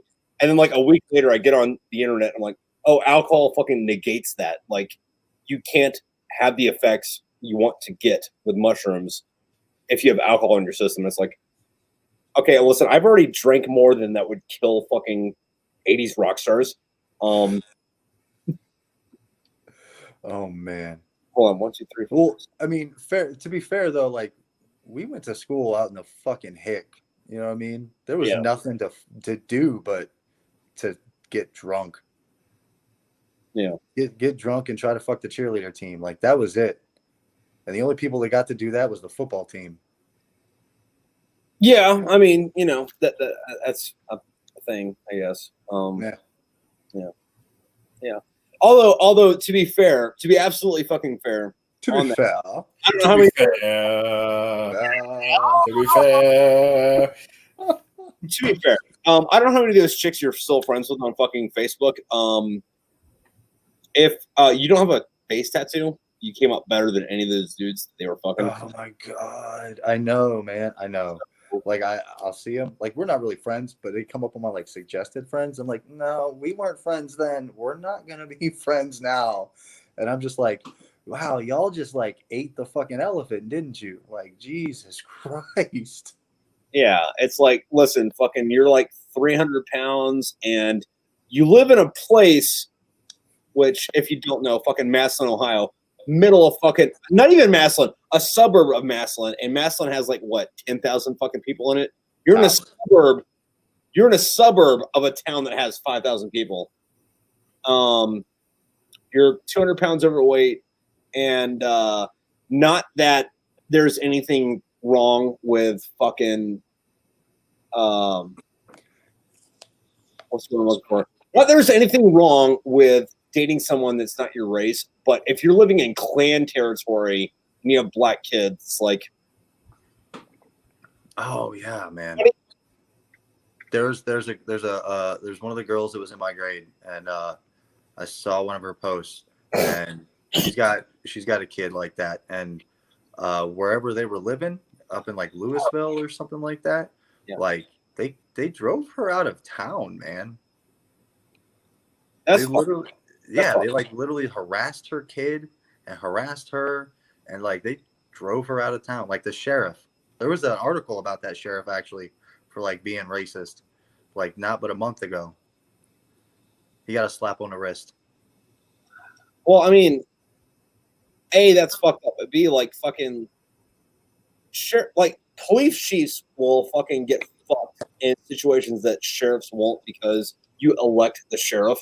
You know, so like if you're the sheriff, I'm sorry, if you're the police chief, wrong, indiscretion, mayor says fucking you're out, but you elect the fucking sheriff, so the sheriff almost has the same fucking clout as like the mayor does. Yep. Or He whatever. gets to carry a gun with it too. Yeah. Which is fucked up, but at the same time though, it's like fucking, hey dude, you live in fucking Cornville? Yeah, so you voted for the king of corn. You know what I'm saying? Yeah. Yeah, 'Cause, man, we live in a really kind of fucked area of Ohio. Like above us is Akron, which is dubbed Crackrin. Hey, real quick, you're implying there's a part of Ohio that's not fucked. That would be Cedar Point. Nah, I'm not accepting that. No, not even with the roller coasters. That's it. Okay, there's 100 square yards of Ohio that you're defending right now. That's just one spot. I put a hole in your argument. That's all I needed to do. Plant the seeds of doubt. That's it, man. Oh shit. No, but that whole fucking place is fucked. Like, It sucks. I'm out here. I'm in Perry though. I'm like kind of out in the sticks in Perry. Perry's not horrible, but meh. Yeah. It's still the same fucking area. At least everyone out here is like old and they work in a fucking machine shop or something. I mean, the other thing with that though is like, you remember like the cool kids will like date some chick from Perry because it's like the nice area, and it's like, yeah, it's the nice area, kind of like how, Jackson. yeah, it's like yeah, that's the nice Like area. Jackson's the rich kids. Munich was the nice area. A fucking Nazi party is like, yeah, you're still an idiot. They're still fucking Nazis, dude. I went to Perry for 2 years, and every one of those chicks, like I don't remember if you remember, but back in the day, those like ruffled out fucking skirts were like all the rage those like chicks wore all the time. Okay, so that was a them thing. That was a 2004. Well, yeah, by them I mean women, girls at the time. But like Perry's got a set of stairs, like right to go up to the second floor. It goes up and hits a landing and turns back around. Dude, not one of these chicks ever wore underwear to school. Never. You just go up the stairs and look up, and you'd be like, "Oh, badge." Hey, real quick, I'm gonna go pee. I can still hear you. You can still hear us? Can you? You're gonna eat Oh. at 30 in the morning? No, he's gonna pee. Oh, I'm- pee. I thought you said I'm gonna go eat. I'm like, the fuck? No, You just I'm gonna go take a piss, but I can still hear you. heard. Do we have to yell? No. Can we hear you? What's your stream like? What is my stream like? I don't know. Can you hear from here? It's right here. Well, I can hear you. Well, if I can hear you, you can hear me. Then that's fucking change, right? I don't know. Push, motherfucker. Ah! Fucking sounded like he's powered up in Dragon Ball Z. That's not a war face. Oh shit. Powering up for 3 whole episodes. Yep. Five. Give me at least 4. Like, Four episodes? Shit. It's not even your final form.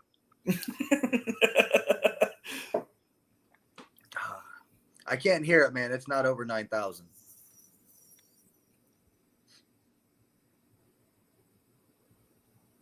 Fucking crickets. Crickets. Oh yeah, no, he's bashful. Yeah. Dude, I have a fucking story about crickets here. Let me shake it out real quick. Hold on. Oh, Like a Polaroid picture. Then we just hear a ugh. And a plop.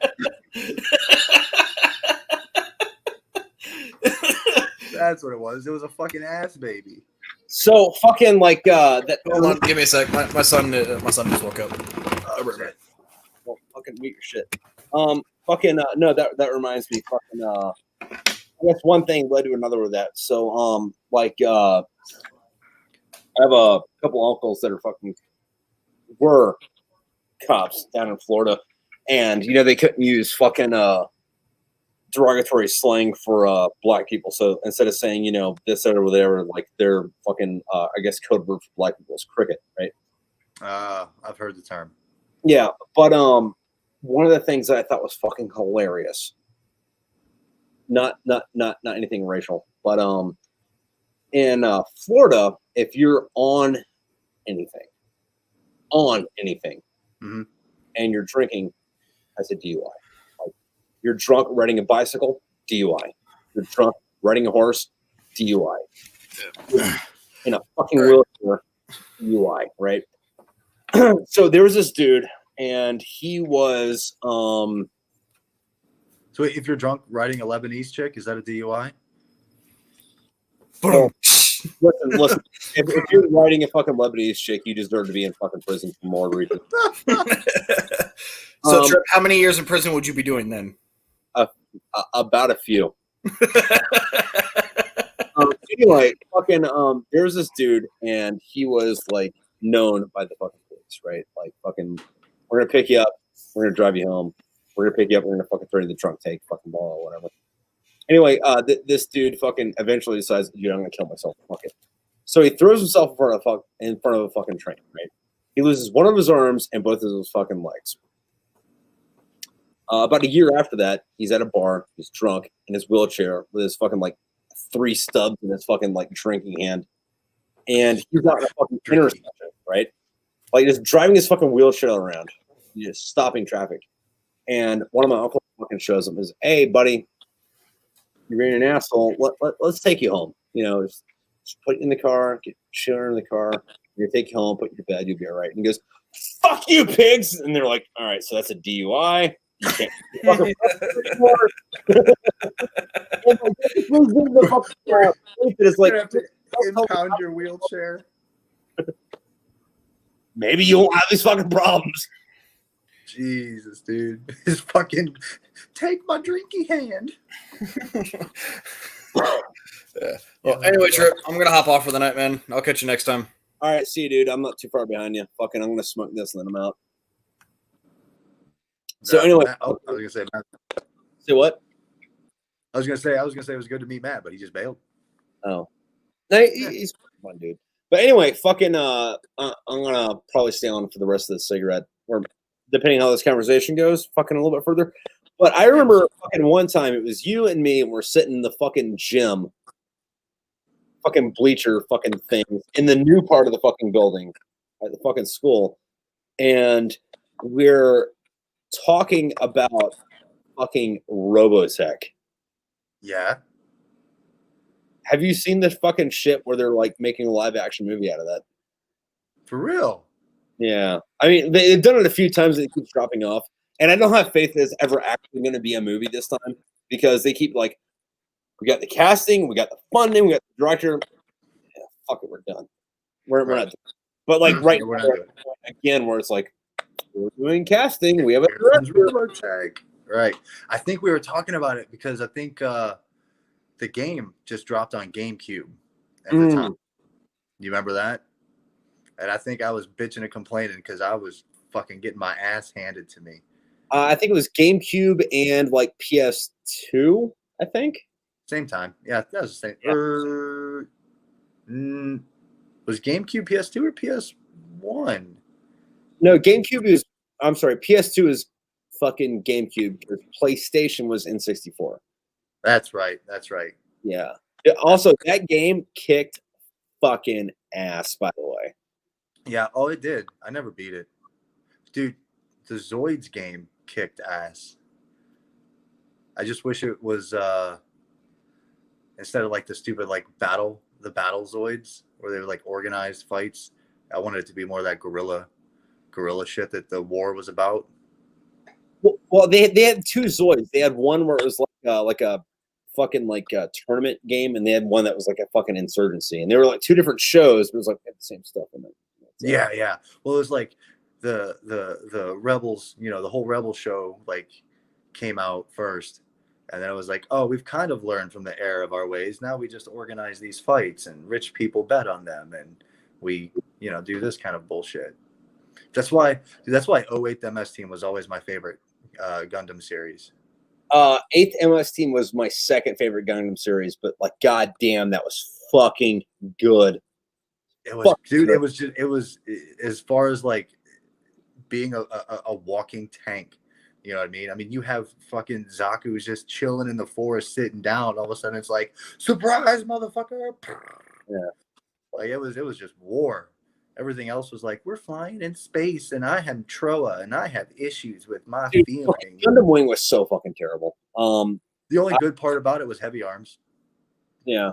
No, like my favorite one though was fucking 83 Stardust Memory, where it was like 3 years after that, and like all the Zeons were like,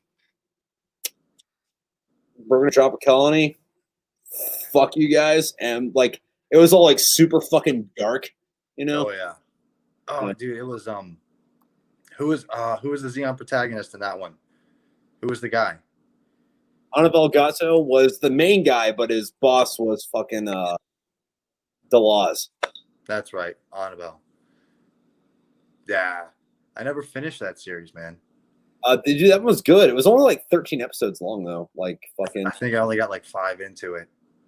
it's kind of weird though, because like I'd only ever watched the fucking like shit that was on TV and like the bootleg pirates, and then like I want to say maybe 6 months ago, like 6 months or a year ago, fucking within that time frame, I bought it on Blu-ray, right?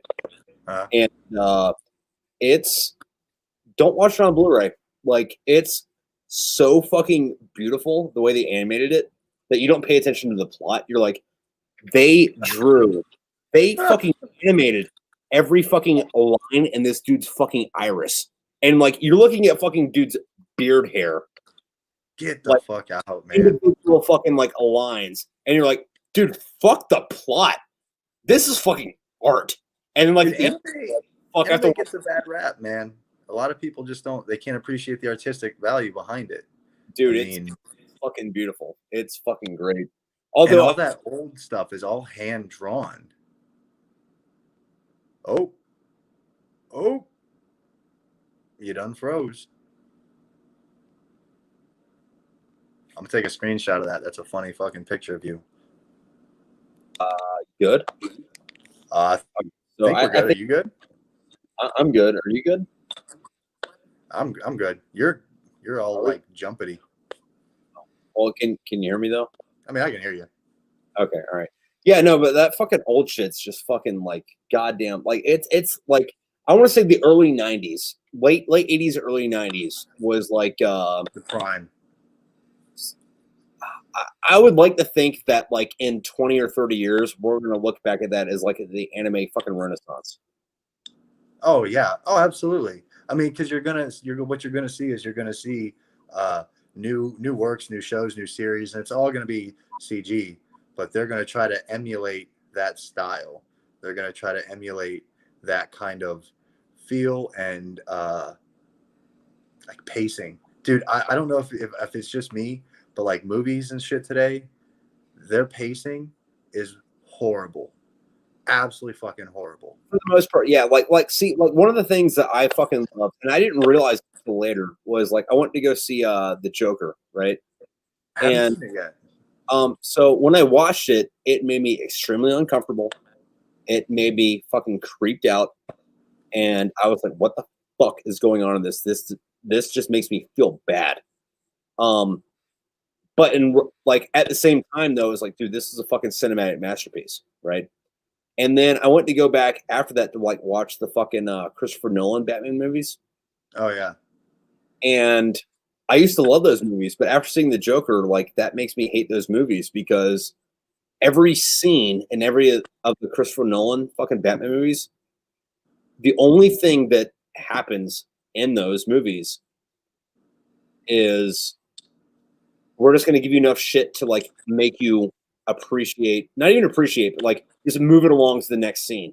and you get to the next scene, and all the next scene does is we're just going to get you to the next scene. We're just going to get you to the next scene. We're just going to get you to the next scene.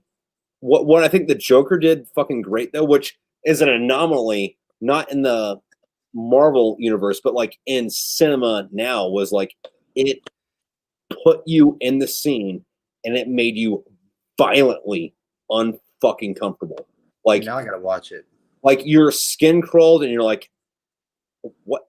I don't like this. Like in I don't like this, but I love it at the same time. Recognize it's a fucking great movie, but while you're watching it, you're like, I don't like this. This makes me feel fucking like that shit between your shoulder blades. Like, oh yeah, dude, we were like, this is not cool. This is like bad. Like not bad. Not bad. Like bad.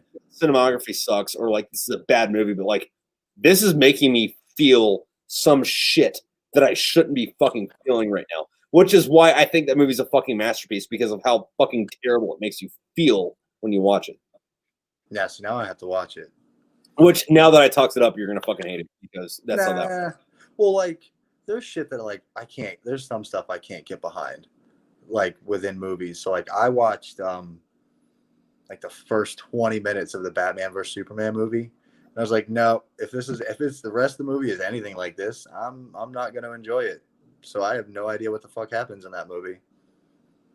I don't care to. We sucked overall though. Like that was a like, well, I call them blockbusters, and that's not super off there. Like any movie that's like a summer blockbuster, that whole movie is there to like make we're money. gonna do this, and then once it's done, I forget about it. You know? Yeah. Oh yeah. That's like like the new Star Wars. Fuck that. Yeah, did they fuck them all. that? Like that was fucking god awful. Now, I mean, the thing was is like the stuff that happens in the first like 10 minutes of the last one makes it to where the I guess episode 8 didn't even need to fucking happen, you know? Yep. Just save it. Win the war. Yeah.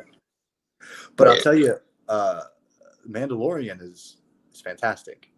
Hold on. Yep. I haven't seen that yet, but like I hear it's fucking great.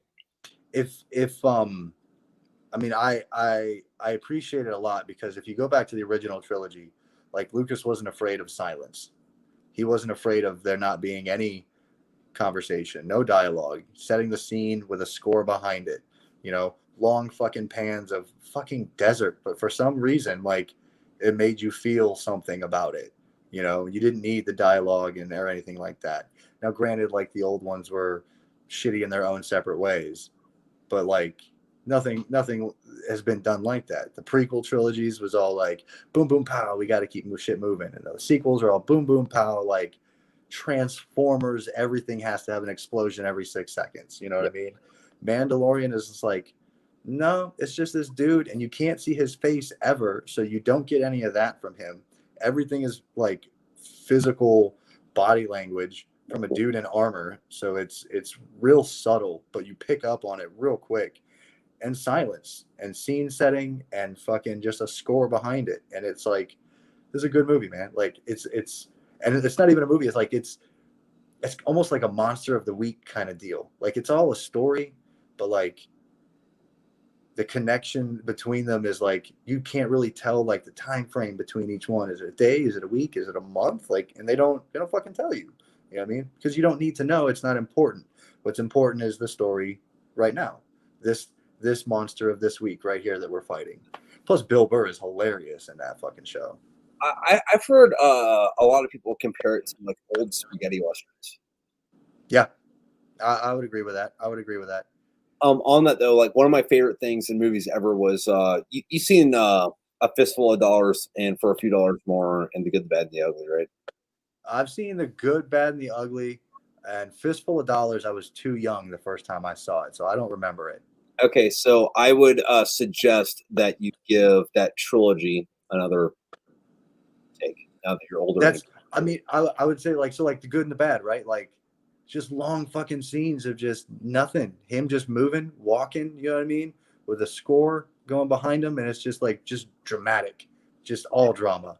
Yeah, and when I was a kid, I was like, dude, this is bullshit. When you watch it older, you're like, oh, I get it. I understand, right? There's a part though, I forget if it's in A Fistful of Dollars or for a few dollars more, but Clint Eastwood fucking he's rolling up the town and he's riding his donkey, and there's this dude on the side of the road, and this dude's like, you know, kind of like making like not making fun of him, but like, oh hey, you're rolling into town, blah, whatever you're, and I do this, you do that, and the dude's like, what do you do? He's like, oh, I make coffins. He's like, well, you know, I need you to make 3 coffins for me, you know. And the dude's like, why? He's like, because I'm going over here to talk to these guys. He's like, okay, I'm gonna make 1 coffin For you, buddy. So Right. he rolls up to this bar or saloon or whatever, and the bad guys, whoever the fuck they are, they start shooting their guns off, and the Clint Eastwood's donkey runs away, like gets scared, spooked off, runs away. And Clint Eastwood, you know, gets off his thing, and they're like shooting bullets around his feet or whatever, and he's like, "Hey, listen, that joke you played where you like shut up my donkey and stared at him, you really spooked at my donkey, and I am a man of culture, and I know that you're just trying to make a joke, and I really think that was funny, but my donkey got scared, and he doesn't appreciate that. So I need you to apologize to my donkey." And then they're all making fun of him, like, "Ah, yeah, we're gonna apologize to your fucking donkey, you fucking piece of shit. Come in here, blah, blah, whatever. Fuck you." They pull out their guns, and then Clint Eastwood's like, bang, bang, bang, bang, bang, you know, whatever.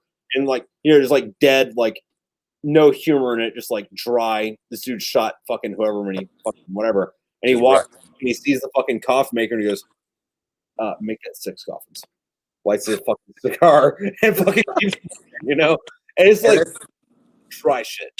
Yeah, and like no one does that anymore. There always has to be the comic relief, and the comic relief has to come in at just the most right when everything's about to get dark and you're about to be like, oh man, this could be like a turn for the worst. And it's like, here's a fucking one-liner, and it's like, oh, I don't feel so bad. Let's go to the next scene where something else is gonna blow up. Yeah, no, like you're saying, fucking that's the problem with like most modern cinema. It's like we have to do this to get the viewer to the next scene, which what I thought was great about the fucking Joker, whatever the fuck the movie was called, was there was zero fucking. You're gonna sit here and watch this. Like, here's, I'm gonna make you uncomfortable, and to get you to the next scene, I'm gonna make you want to leave the fucking theater. And it's like I saw it, and I'm like, I don't know, man. Like I feel like, yeah. But then, like, you know, I leave, and like I'm thinking about it later. I'm like, everything in that movie fucking made me feel like I should leave the fucking theater, but I didn't, and I kept watching, and then like, holy fuck.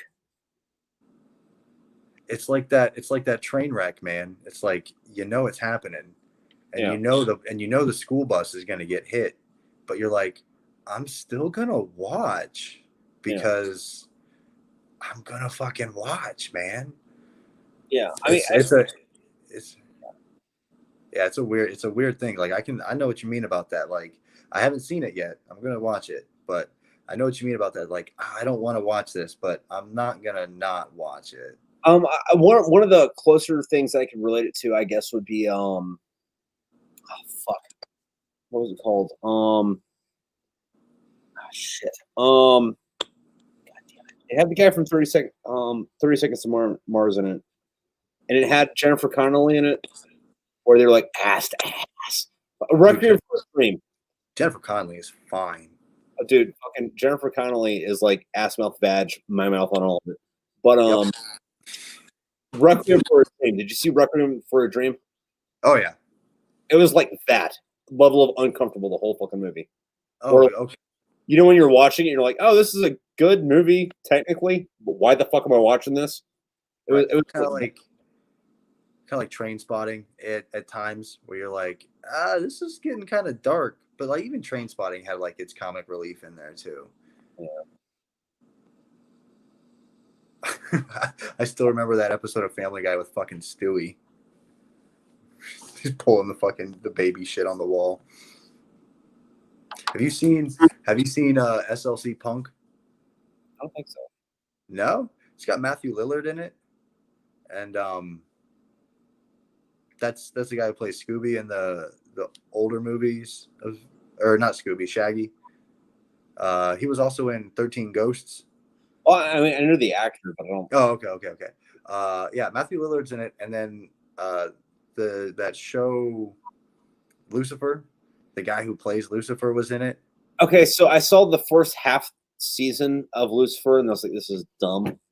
Yeah, I haven't seen a single episode. I just know he's in it because like a couple years back, me and my buddies started doing like a movie podcast, and that was my pick was SLC Punk, and the premise is mid 1980s Salt Lake City, Mormon country, and it's all about like these punk rockers rebelling against society, and it was great. Like they break the fourth wall all the time, but it was pretty good.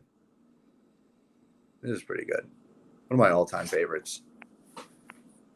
Also, fucking to go back to fucking 13 Ghosts is a fucking underrated movie. Oh, it's a great movie, dude. Dude, that was one of those movies that creeped me out. Whenever they did like the flash cuts and like the ghost is fucking right there in your face, and you're like, oh shit, and like the whole, just like the tormented, like the ghost, like everyone had like a really wicked, sad sob story. You know what I mean? Or like they were tortured or tormented or some shit like that. And it was like, ugh. I would say they did enough. They did a good enough job at it. Where it's like, oh, this ghost is gonna show up and she's got huge boobs, and you're like, yeah, dude, no, I'm good. Keep the like big titty chick away from me. And it's like when you're watching like something being 13 or 14, it's like keep the tits away from me. Like they did. Dude, I think the first time I saw that, I didn't care. I was like, dude, tits. Yeah, I watched it over at Adam Smith. If you remember him, that dude's house. I don't think I remember him. He was my grade. Like fatter than fuck back then. So I remember Sling Luff used to catch a lot of shit for being big. No, but this dude also worked on cars, so you're like, oh, that's okay, whatever. Yeah. Were you 03 or 04? So what? What year were you? 03 or 04? Sorry, 06 or 07? I graduated 06, but you were only 1 year behind, dude. You're not at Tuscaloosa. So. Yeah, you were only 1 year behind. Yeah. Or behind me. I was 05. Oh, dude, crazy fucking story. Wife had visitation over at the house, and we agreed a long time ago we weren't going to teach our kids religion until they could grasp the concept of multiple cultures and multiple religions, and different parts of the world do different things and they have different gods. You know what I mean? And whatever. So during all this shit, she goes right back into Catholicism with her mom, just and she's like, all right, we're gonna pray on our phone calls and this, that, and the other. And I told her, I was like, dude, you gotta stop, man. This isn't what we planned. And regardless of whatever the fuck is going on now between us, like, I'm still gonna hold to that because I think it's the right thing to do. You know what I mean? I'm not indoctrinating my kids, and I'm not gonna fucking let you do it just because you feel some kind of way about the decisions you've made in life. Yeah. Dude, she comes into the house with her phone out, recording, and the first words out of her mouth is, "Who wants to say a prayer with me?" And like, we get into this fucking screaming match, this, that, and the other. I end up knocking the phone out of her hand. She starts going ballistic and like just wailing on me. And I like get the videos and delete them. She files a fucking police report. I have to leave work early to go put my statement in and show them the bruises and marks and scratches on me, right? And she got nothing on her because I grabbed the phone and turned my back to her and just let her do what she wanted to do, because it's not the first time she'd ever fucking tried to hit me and all that stuff. The officer was Adam Graber, who was 2 years above me. He was 03 from Tuslaw. And it was very funny because I seen him and I was like, dude, you went to Tuslaw. And like, he was like, yeah, how do you know? I was like, dude, I'm good with faces, not with names, And he told me, like, he's like, I saw the videos and I told her if anyone's getting in trouble, it's going to be her. I was like, yeah, absolutely it was.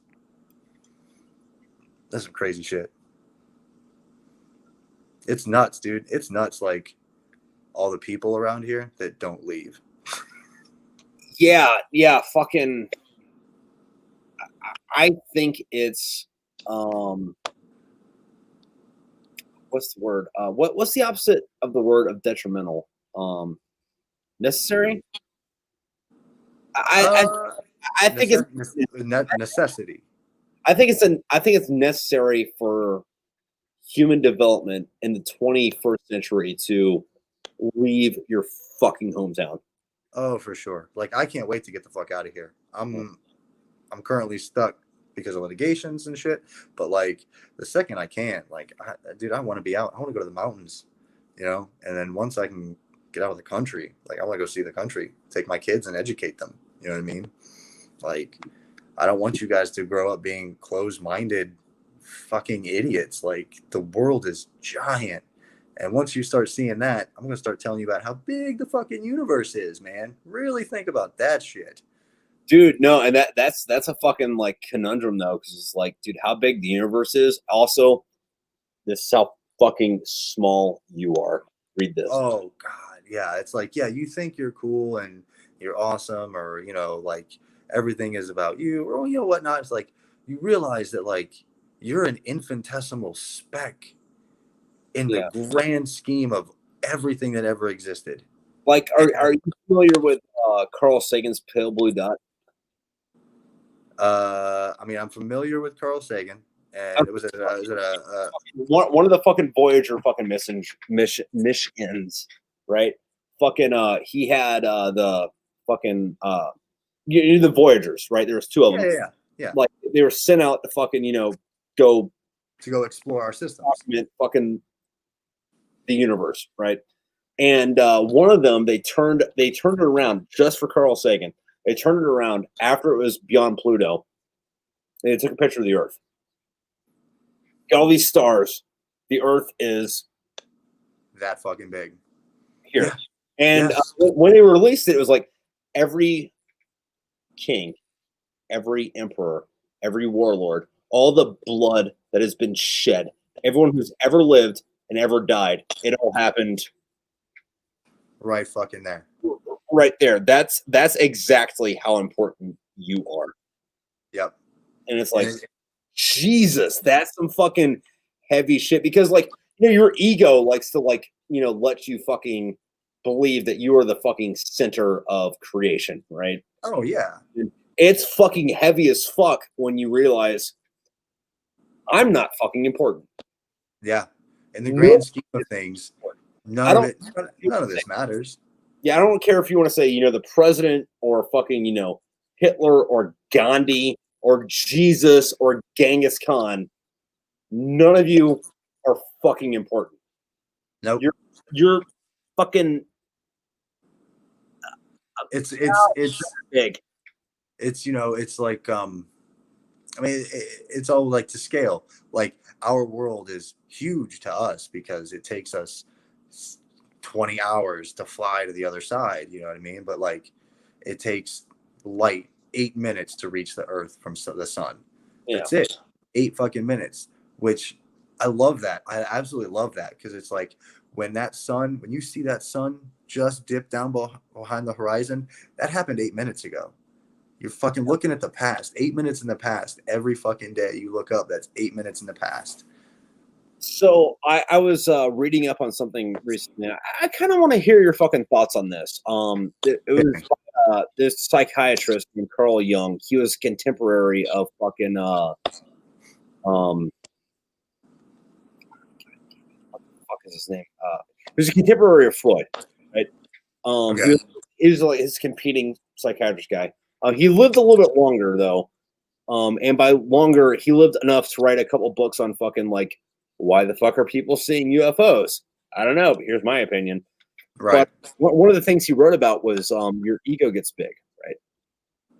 And if you witness what we would categorize as a supernatural event, whether that's, seeing a ghost, meeting Bigfoot, being abducted by aliens, meeting God, whatever it is, whoever and there's two sides to this. One side is if you're the person that witnesses a supernatural event, you are highly susceptible to believing that that whole phenomenon is about you, right? Right. Oh yeah. Okay, I got you. It's about you. And other people will not think about it this way, but they will subconsciously recognize that you saw something a little bit weird, so you're making the entire universe about you. So we'll discredit it because you might have seen something, but even if you did, it's not about you. It's like, who the fuck are you? Like, you're not the center of the fucking universe. So there's like balance with that. It's like if you were to go down to an anthill and pick up an ant and just hold it up there and make friends with it for like 10 minutes and then put it back down. That ant isn't going to be going down into his hill and be like, dude, I'm the fucking king. I'm the shit. This big, giant, fucking all-knowing being just gave me the goddamn time of day because I'm me and I'm special. It's like, no, you were just the one I picked up. There was 100 other ones, and just by chance, it was you. Yeah, you're You know the one who's holding my hand. Yeah. You're the one who just crawled on my hand. You took the bait, I picked you up, and I literally could have just been like, boop, and that was it. And you wouldn't have done the wiser, and no one else would have given a fuck because you're ants. Right? And like that's us. Like we're just fucking ants who can build bombs. Yeah. And then I would go back to the fucking also Carl Sagan, where there's two possibilities. Either we're alone in the universe or we're not alone in the universe. And both of those are equally as fucking terrifying. Oh yeah. If we're alone, and we're the best the universe can fucking make, the universe done fucked up.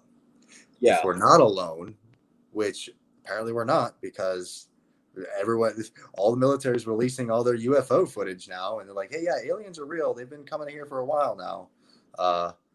That's crazy because they're here from somewhere else, and the furthest we've been able to man is a fucking rock floating around us. Yeah. Right? And we send shit out into space, and it's like, oh, we take pictures and shit. Like, when did we lose contact with the Voyagers? Not just but a couple of years ago, right? No, we're still in contact with Voyager. It just takes, I think, a couple of weeks for this signal to get to us. Yeah, that's insane. That's insane. Like, you're talking about an entire set of living creatures, living beings, entities who are just like, yeah, we can come here when we want. Like, this is our vacation. We come here and watch you. You're our sitcom show. We come and float around and watch you guys fuck off, and then we get a giggle out of it and eat popcorn, space popcorn, and then we roll out. The thing with that, though, is like, are we a sitcom or are we a fucking Petri dish? zoo or some shit in the fucking, like, imagine the, like, deep Amazon or, like, deep sub-Saharan Africa where, like, some dude shows up just, like, watch chimpanzees and fucking, like, ants in the middle of the fucking jungle for a bit. It's like, I mean, we really don't know. And I mean, I'll tell you one thing, fucking Aliens, dude, like that show Ancient Aliens, I love that show. There's just a lot of crazy shit on there. Like, look at this fucking stone block that is literally fucking perfect. And it's 13,000 years old. And it's an absolutely geometrical perfect cube. Like, we couldn't do that today with lasers. So what I'll tell you about that show, though, is like when I watch that show, like I'm kind of like, yeah, that maybe, sure, whatever. This sounds like bullshit. But I'm also the kind of person that, like, I went and read Chariots of the Gods. I read fucking, When Gods Were Here, that shit. And, like, I watch Ancient Aliens because I think it's entertaining. I think the show's bullshit. But when I read books that the people that were on it are, like, wrote, it's like, oh, yeah. Now that's like, and instead of like a 30-second sound bit, like here's fucking 100,000 words on it. It's like, oh fuck. It's not wrapped up in a bow with lights on it. You know what I mean? And makeup.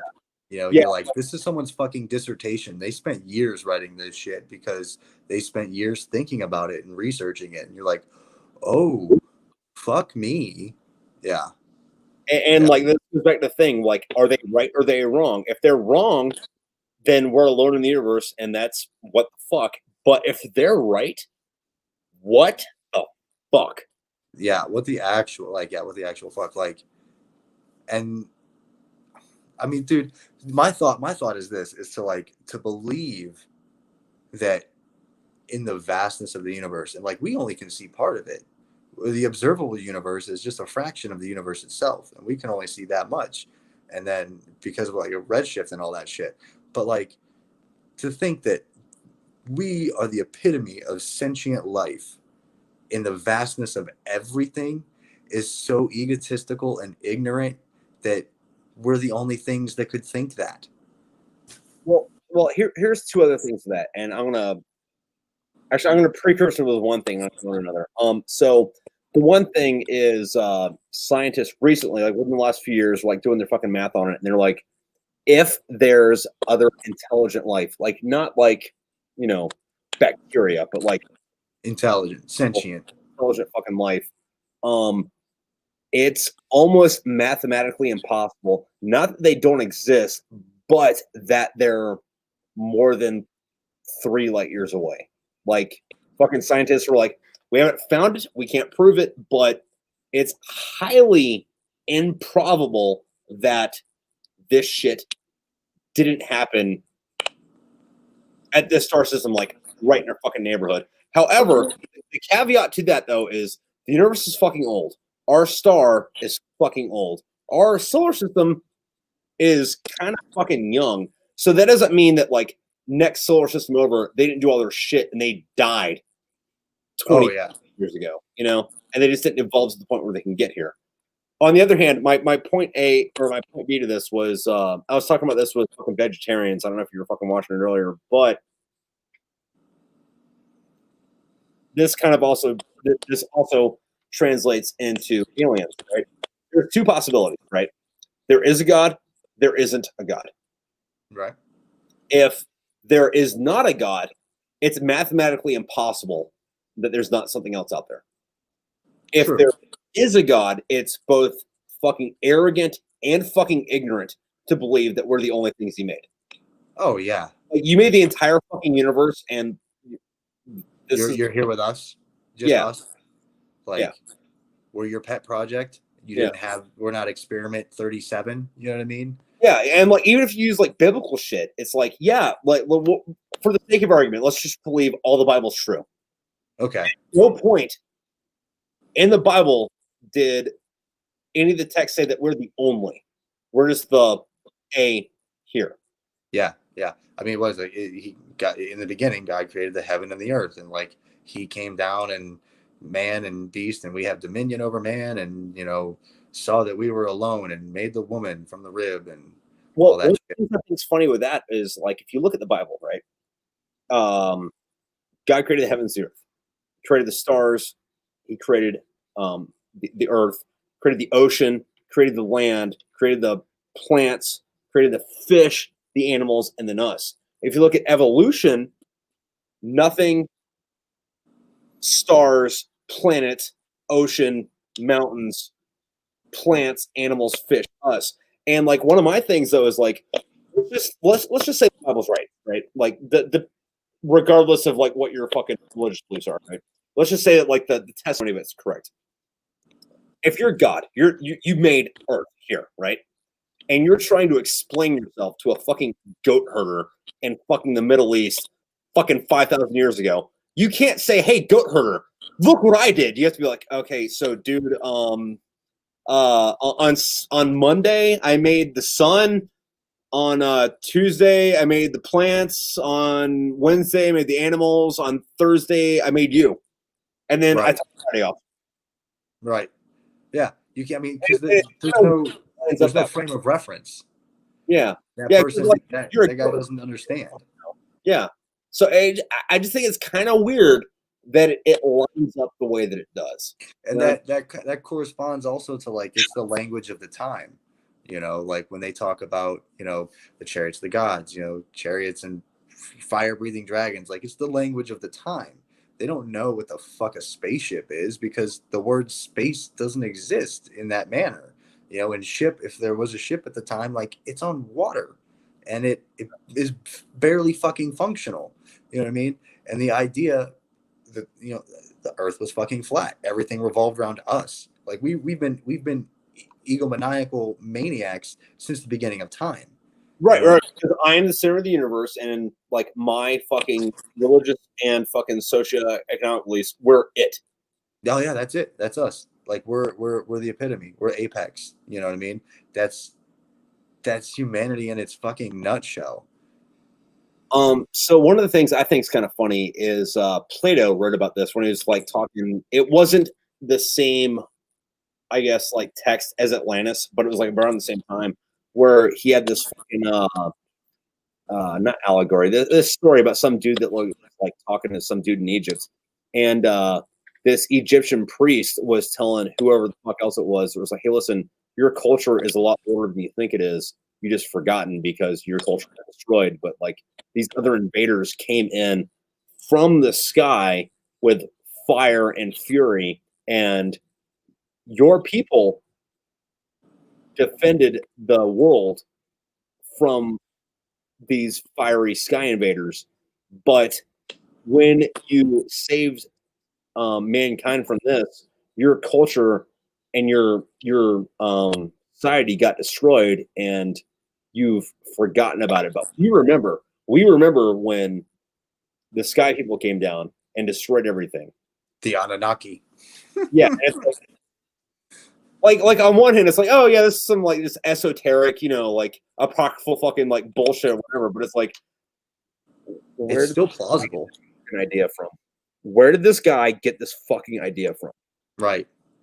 That's not something that you just fucking wake up thinking like, oh yeah, this is how it was fucking then. Like, no, there's shit. There's all kinds of shit. Like, again, talking about that the show, they have I forget what people it is that they pass on like the stories and stuff like that, but like they don't tell anyone else.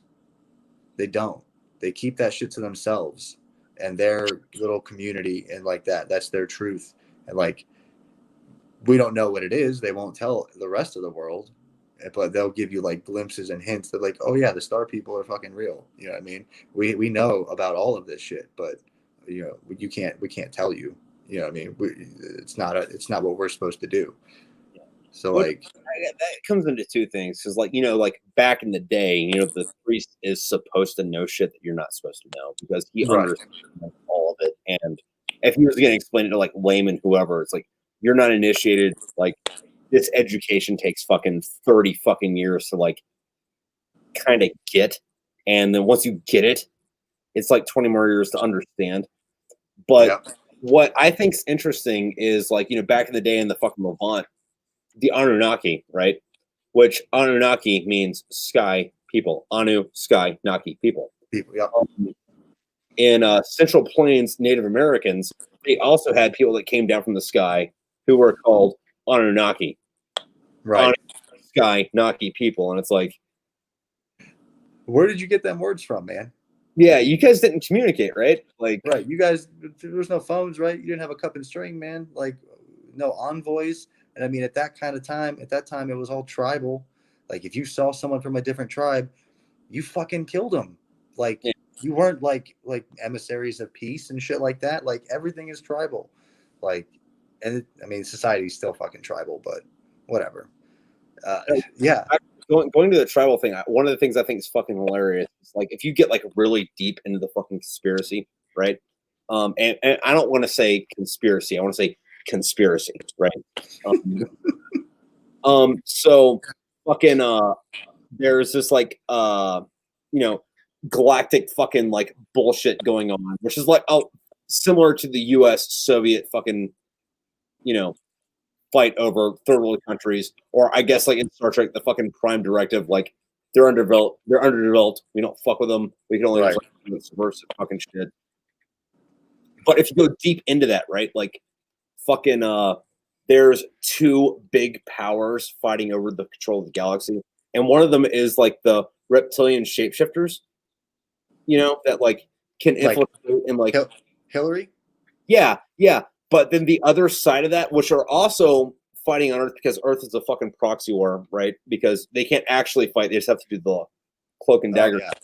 Yeah. The other side of it's the Palladians, and the Palladians are all 7 feet tall, have white skin, blonde hair, blue eyes, are in peak fucking physical condition, and it's like that sounds pretty Aryan to me. Right. It sounds like Hitler knew what the fuck he was talking about. Yeah, dude, worst nightmare. You get to heaven, and then it's like, oh, Hitler was trying to save us from these fuckers, and it's like, oh god, fucking damn it! What the fuck, Dude, wrap your head around that shit where Hitler is in like if there's a heaven, dude, like Hitler's in heaven and he's celebrated because he was fighting the holy war for the Palladians, right? Yeah. What if that's the fucking truth of it all? I think it was an episode of Robot Chicken. I'm not sure, but I'm pretty confident it was. But like Superman dies and he goes to heaven, and like the first person he meets is Hitler, and he's like, "What are you doing here?" Hitler's like, No. Fuck, man. Do you ever watch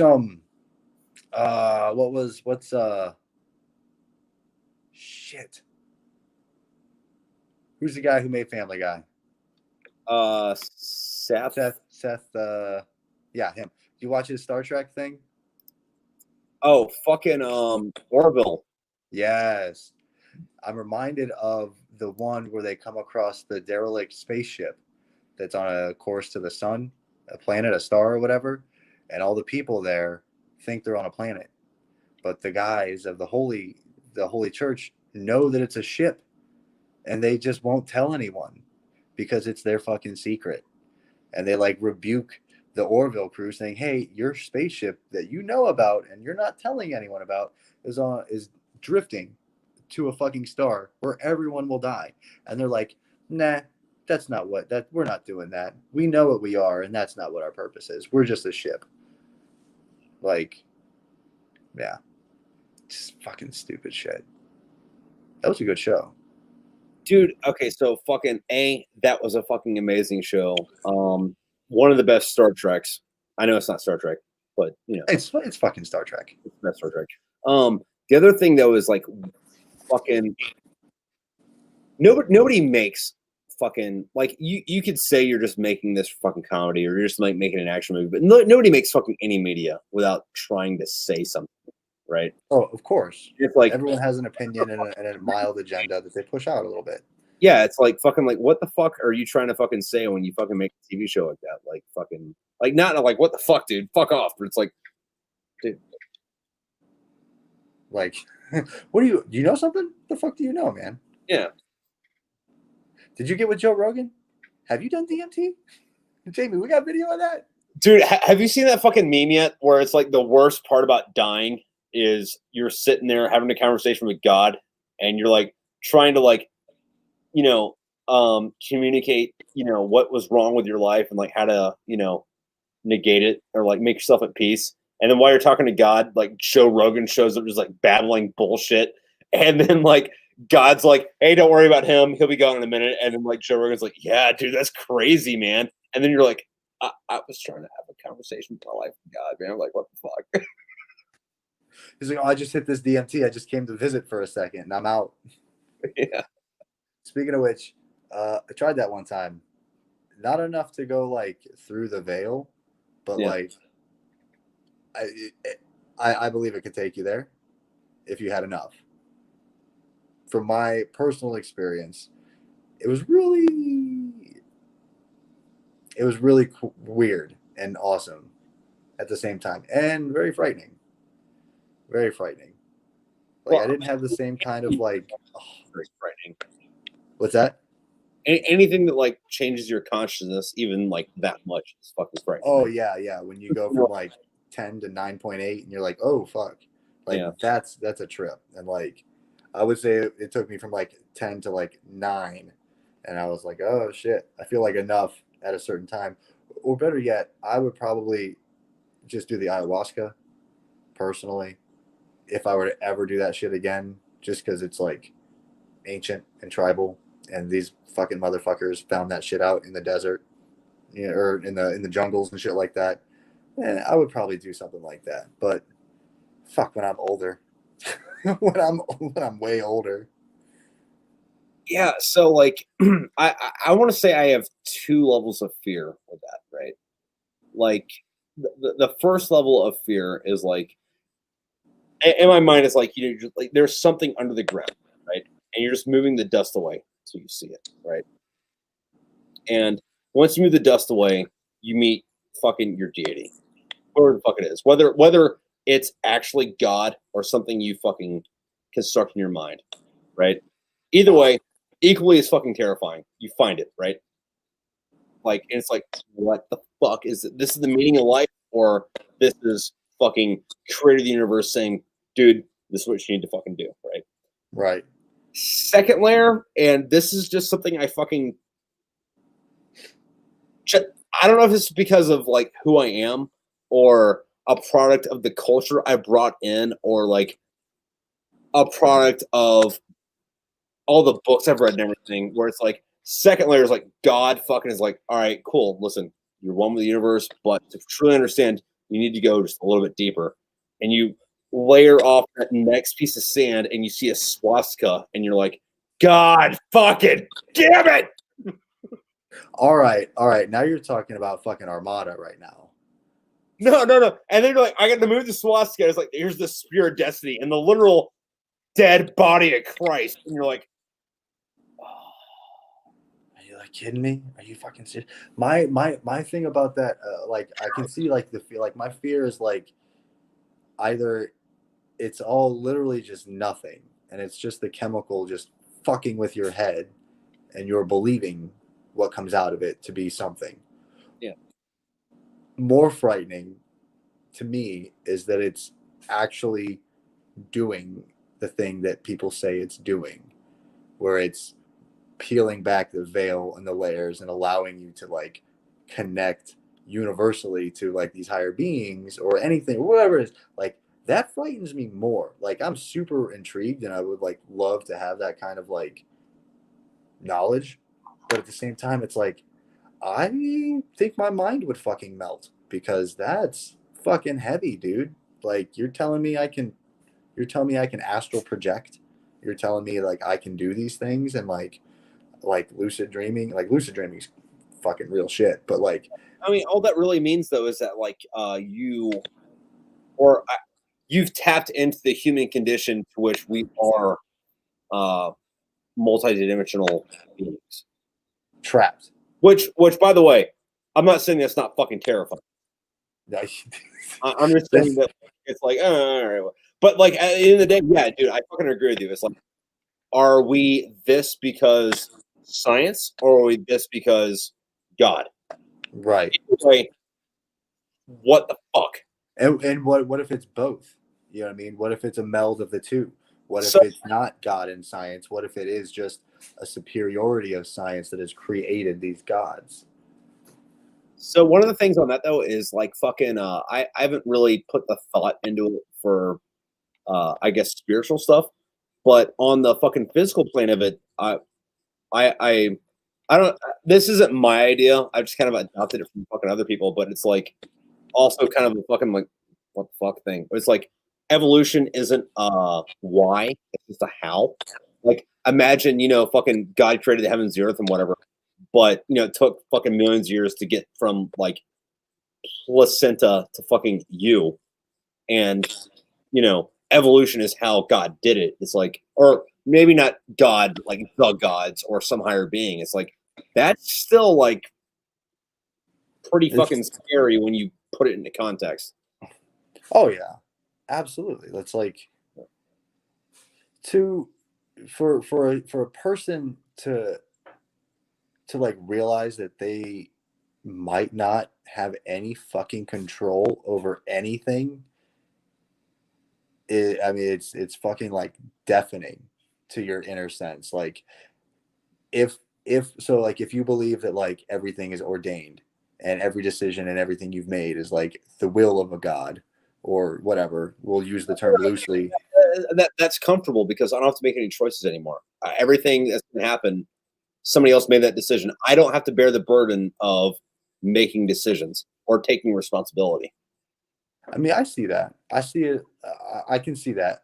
But like society is going to make you take those consequences for those decisions, which means that society is made that way because again, the God made it that way. So Yeah. he is forcefully punishing you Yeah, for so things that he's making you do. the way it's going to be. Yeah. And the reason that like I'm going through this plight is because I did something wrong, or maybe right. Either I did something wrong and God's punishing me, or I'm not doing anything wrong and God's trying to teach me a lesson. It's not my fault. God's doing this to me to either make a martyr out of me or teach me a lesson or whatever fucking excuse you could fucking make. Or the marionette string just kind of came undone for a second and he has to fucking reattach it. You know what I mean? Like, it's a, side of that word, like, there's no meaning to this. yeah, None of that's the part that's just like disheartening, terrifying. Yeah, that's the part I'm like I gravitate to, is like, if none of it fucking matters because it's all just programmed anyway, then why be part of the program? Like, if it doesn't matter, then nothing of it. It doesn't, you know what I mean? If no lives matter, then fucking no lives matter. Fuck. You know what I mean? You know, is it then if like you were to go and do some crazy stupid shit, like, was that part of the program? Were you supposed to find out about the program at this time and then go fucking rebel? Or is it just you being a glitch in the thing and then you're gonna get eradicated? You know, like, it's heavy shit. Okay, so on that though, fucking I don't know if you listen to Ice-T or Body Count, but you know Ice-T, right? Huh? You know who Ice-T is, right? No, I have no idea who the fuck Ice-T is. Anyway, he's got a metal band called fucking Body Count. And yeah. After the whole Ferguson thing happened, they did a fucking song called "No Lives Matter." We're like, oh yeah, Lives Matter, yeah. Black Lives. I've listened to that. Let me No Lives Matter, motherfucker. Let me show you this fucking like dirty fucking bass riff about this shit. Like not to hear all the conversation, but like if you haven't listened to that song, listen to that song. No, I've heard it. I've heard the song. I was being super fucking sarcastic. All right.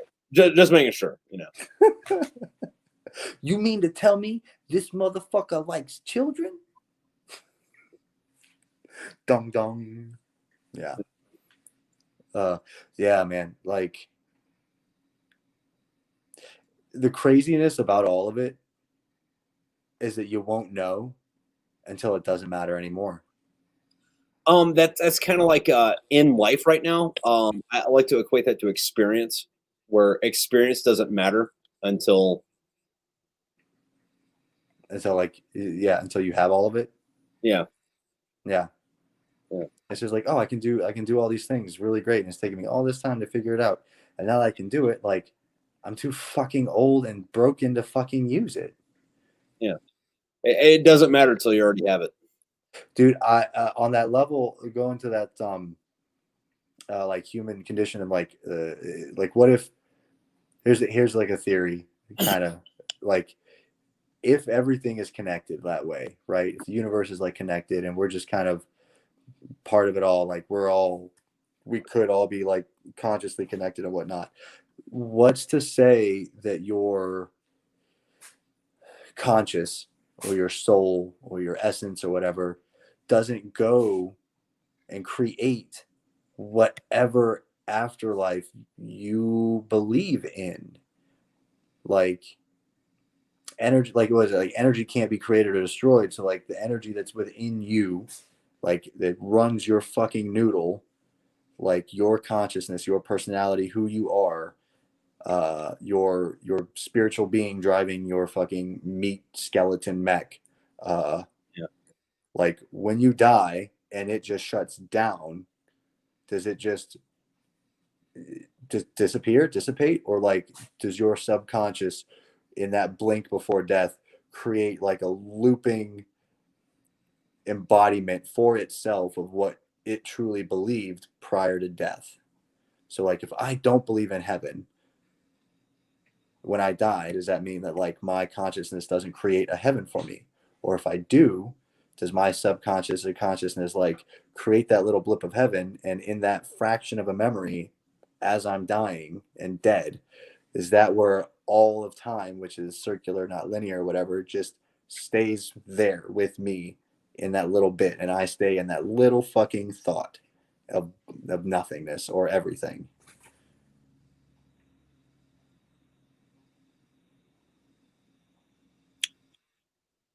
So, I mean, yeah. Yeah, maybe. Fucking Sad but trombone. we go to this tangent. Say what? I said sad trombone from Archer right there. Just blah, blah, blah. No, but so like I'm not 100% about this because like I haven't taken like the deep dive. I have taken the shallow water snorkeling Right. dive, not the fucking like super submarine dive on it. But from what I understand about Buddhism, which makes sense to me, Yeah. is If I that had to pick one, I would pick Buddhism. yeah. So like from what I understand, 1% of people go to hell, 99% of people go to heaven.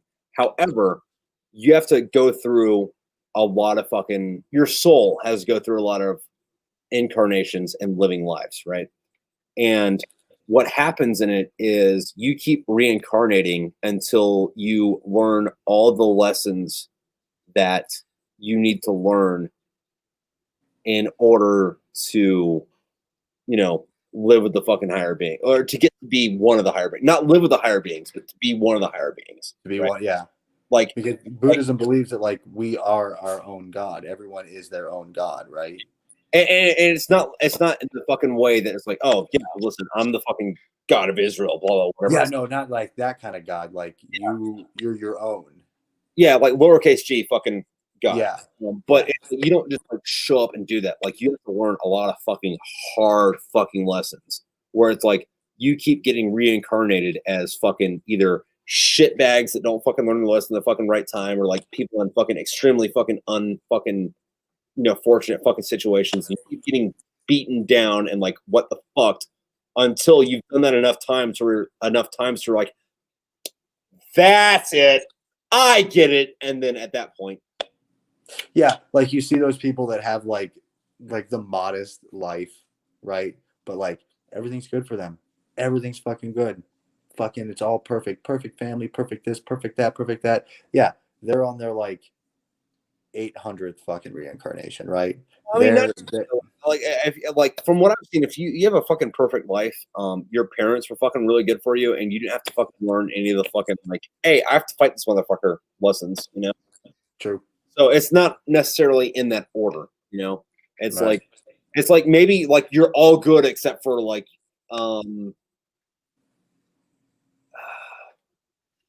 you like the fucking color blue too much, like something trivial, It's like, Right. I'm a really good artist, but everything I paint is blue. It's like, Next, you're colorblind in your next reincarnation.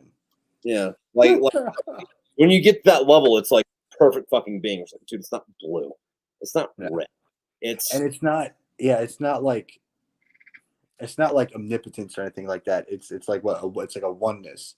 It's like a realizing. It's like a realizing your connection and realizing that like it all matters, but doesn't the same amount all the way fucking through. Yeah, which I think there's a danger in that, though, with the fucking what matters and what doesn't, because you could say what you want about the tenets of National Socialism, but at least it's an ethos. These guys are nihilists, Donnie. Jeez. Fuck.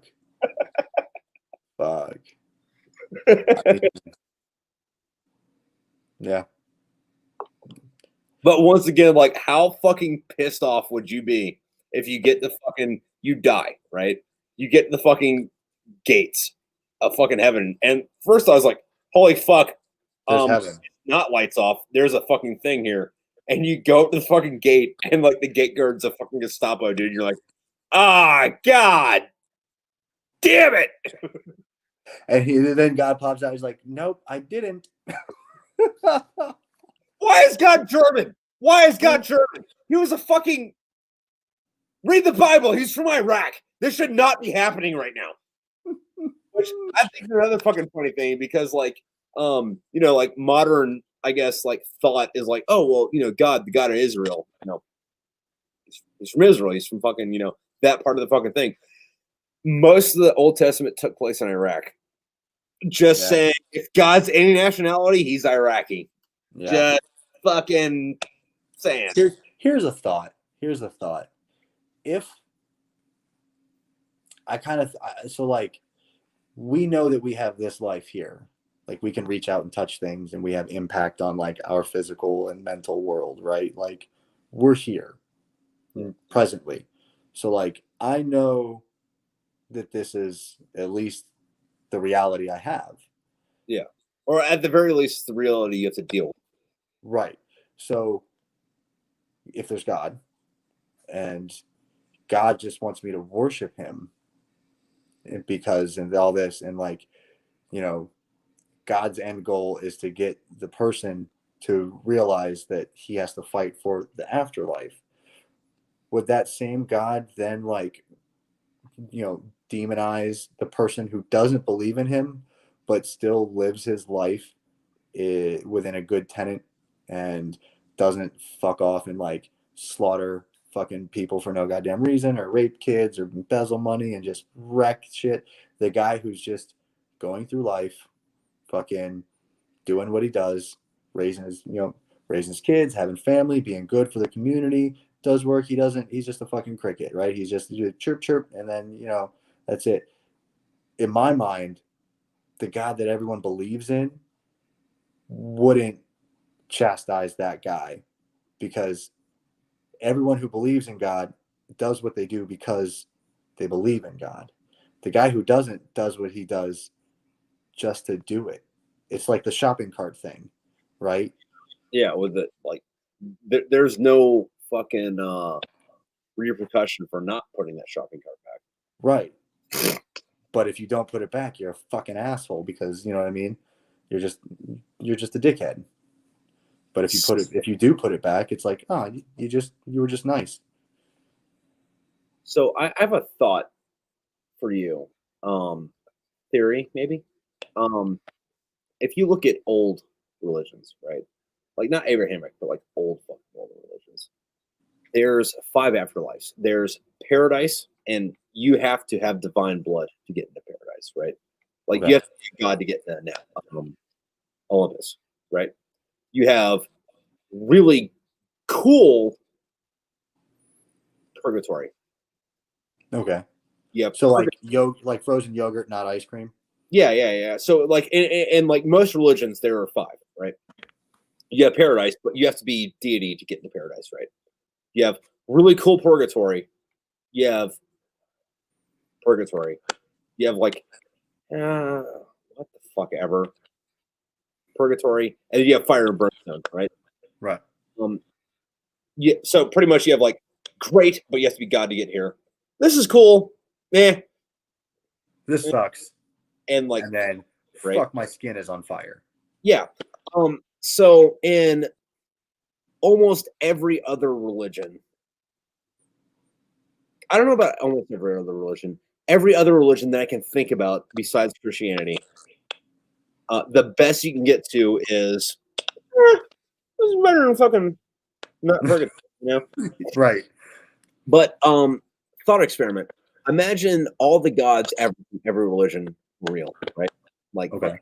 all of them. Like, you know, fucking Thor, fucking Odin, fucking Osiris, fucking Zeus, fucking Quan Di, you know, all of them were real, right? Mercury and all those guys. All of them. Right. And then fucking this one. Also, there's a power struggle within the gods, right? And then one god, we're just going to call him Yahweh, for the sake of argument. For the sake of argument. So if I have this idea, if I incarnate on Earth and have our creations that we all made, by the way, Zeus, if I have them kill me and they wash themselves in my blood, which, by the way, if you actually like read fucking what shit is in Christianity, it's fucking pretty fucking dark. It's like, you know, I can get into heaven. It's like, eat my God's blood, you know? And it's like the only, like, you can go to hell or you can get into fucking paradise if you wash yourself in my blood. By the way, it's my blood. Like, I came down here. I let you motherfuckers kill me to get here.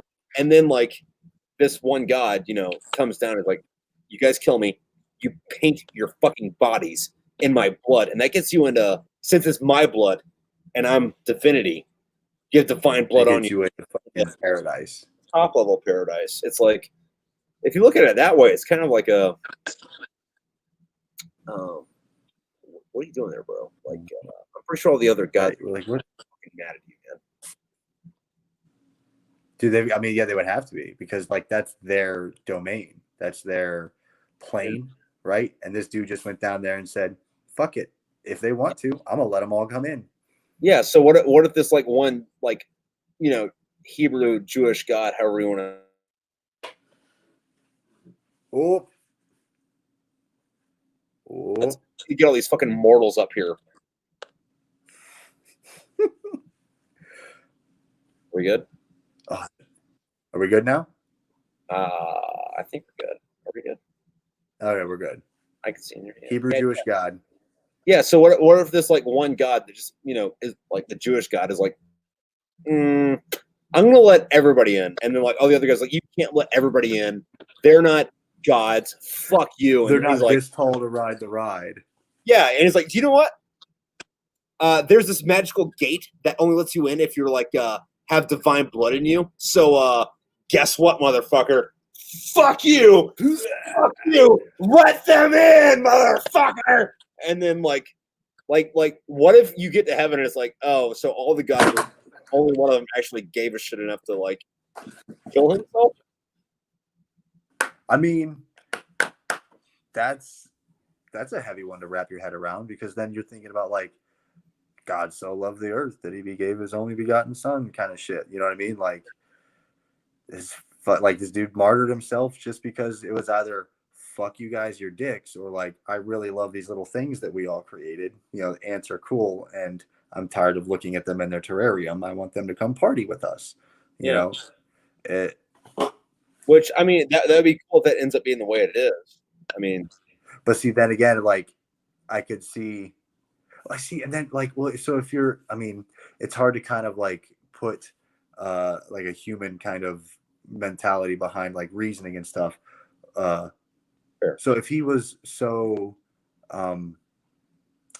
selfless to do that, what part of him would be angry that you don't accept it?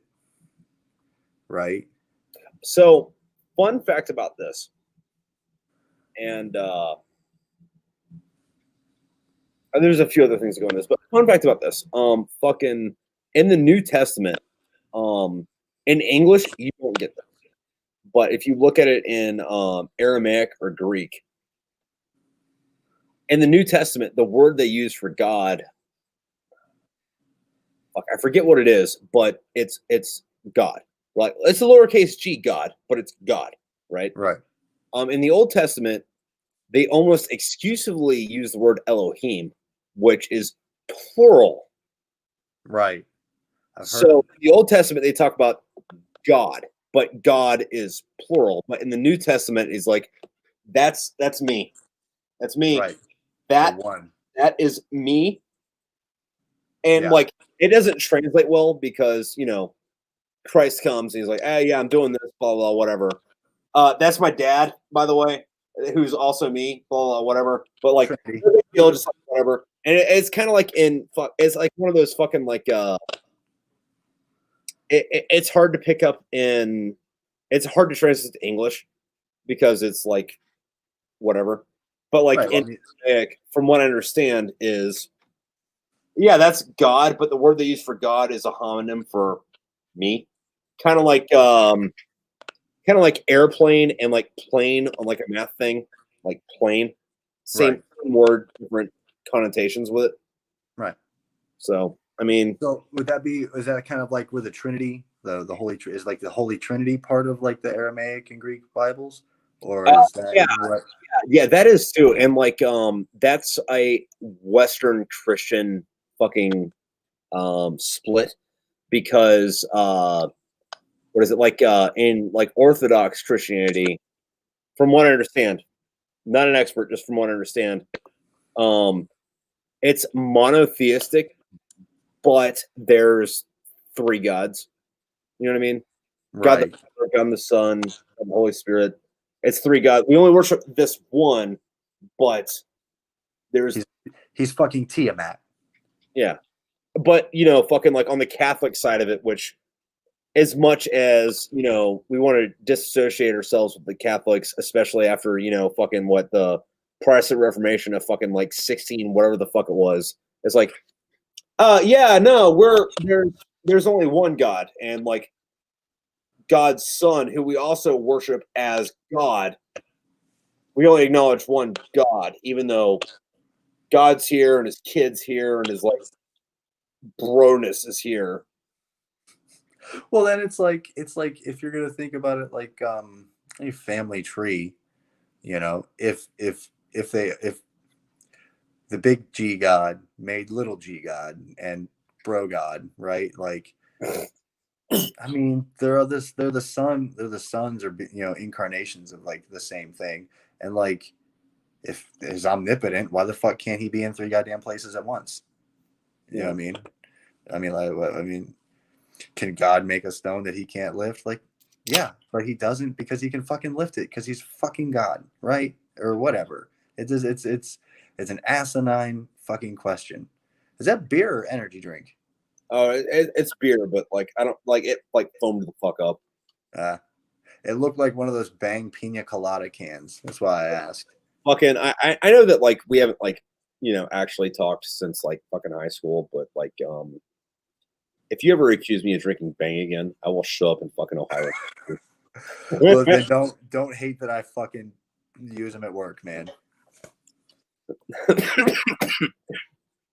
I get like 4 hours of sleep maybe a day because I'm on midnights because kids. Yeah. So like my mom comes and sleeps here while they're asleep. I go to work so I can be here all day with them. So I get to sleep from like 5 to 10, and that doesn't fucking happen. It's realistically 6:30 to 10. So I fucking whatever energy drink I can find, dude. Caffeine. I've gotten to the point where like I'll take instant coffee and just take a spoonful of it and just fucking grit down and bear it because I know it'll keep me awake for 2 hours.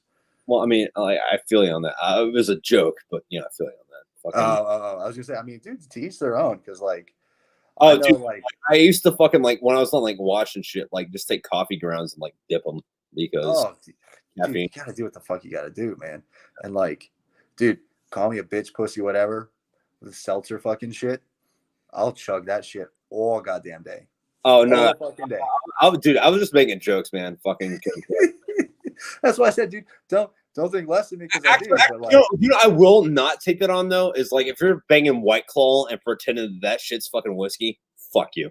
It's not whiskey. Whiskey is fucking whiskey. If I'm trying to get whiskey drunk, I'm gonna drink fucking whiskey. Yeah. But if I'm trying to put down, there ain't no law when you're drinking White Claw. No, listen, there ain't no law when you're fucking like downing fucking goddamn Four Locos in fucking Mad Dog 2020. All right, sit your bitch ass down with your fucking White Claw bullshit. Welcome to my fucking junior year. I used to have a fucking bottle of Mad Dog in my fucking glove box every day on my way to fucking Perry. Yeah. So or like, yeah, I do want to get back to God on this, but I gotta go. My baby just woke up. Okay. All right. So, dude, should do this shit again, man. Dude, like this is my weekend show, man. Fucking, I used to do this shit on fucking Instagram, and then like I just like decided to like up the game to do this. So this will all be fucking weekends, man. Hold on. Oh, man, fucking eat your shit. Oh yeah, I got you, sweetheart. You want to say hi? You say hi? Say hi. Good morning. No, you don't want to say hi. Good morning. Okay. All right, man. Yeah, dude. Yeah, Fridays are my weird days because, like I said, I'm on midnights and I go in on Sundays, so I'm off Friday night, Saturday night. So these are my like. I'm usually awake. I'm usually working right now, all throughout the week. All right. Well, fuck it. Anytime you see me, I'll be like, dude, what's up? Have me on. Oh, fuck yeah, dude. Fuck yeah. All right. Rock the fuck out, man. Take it easy.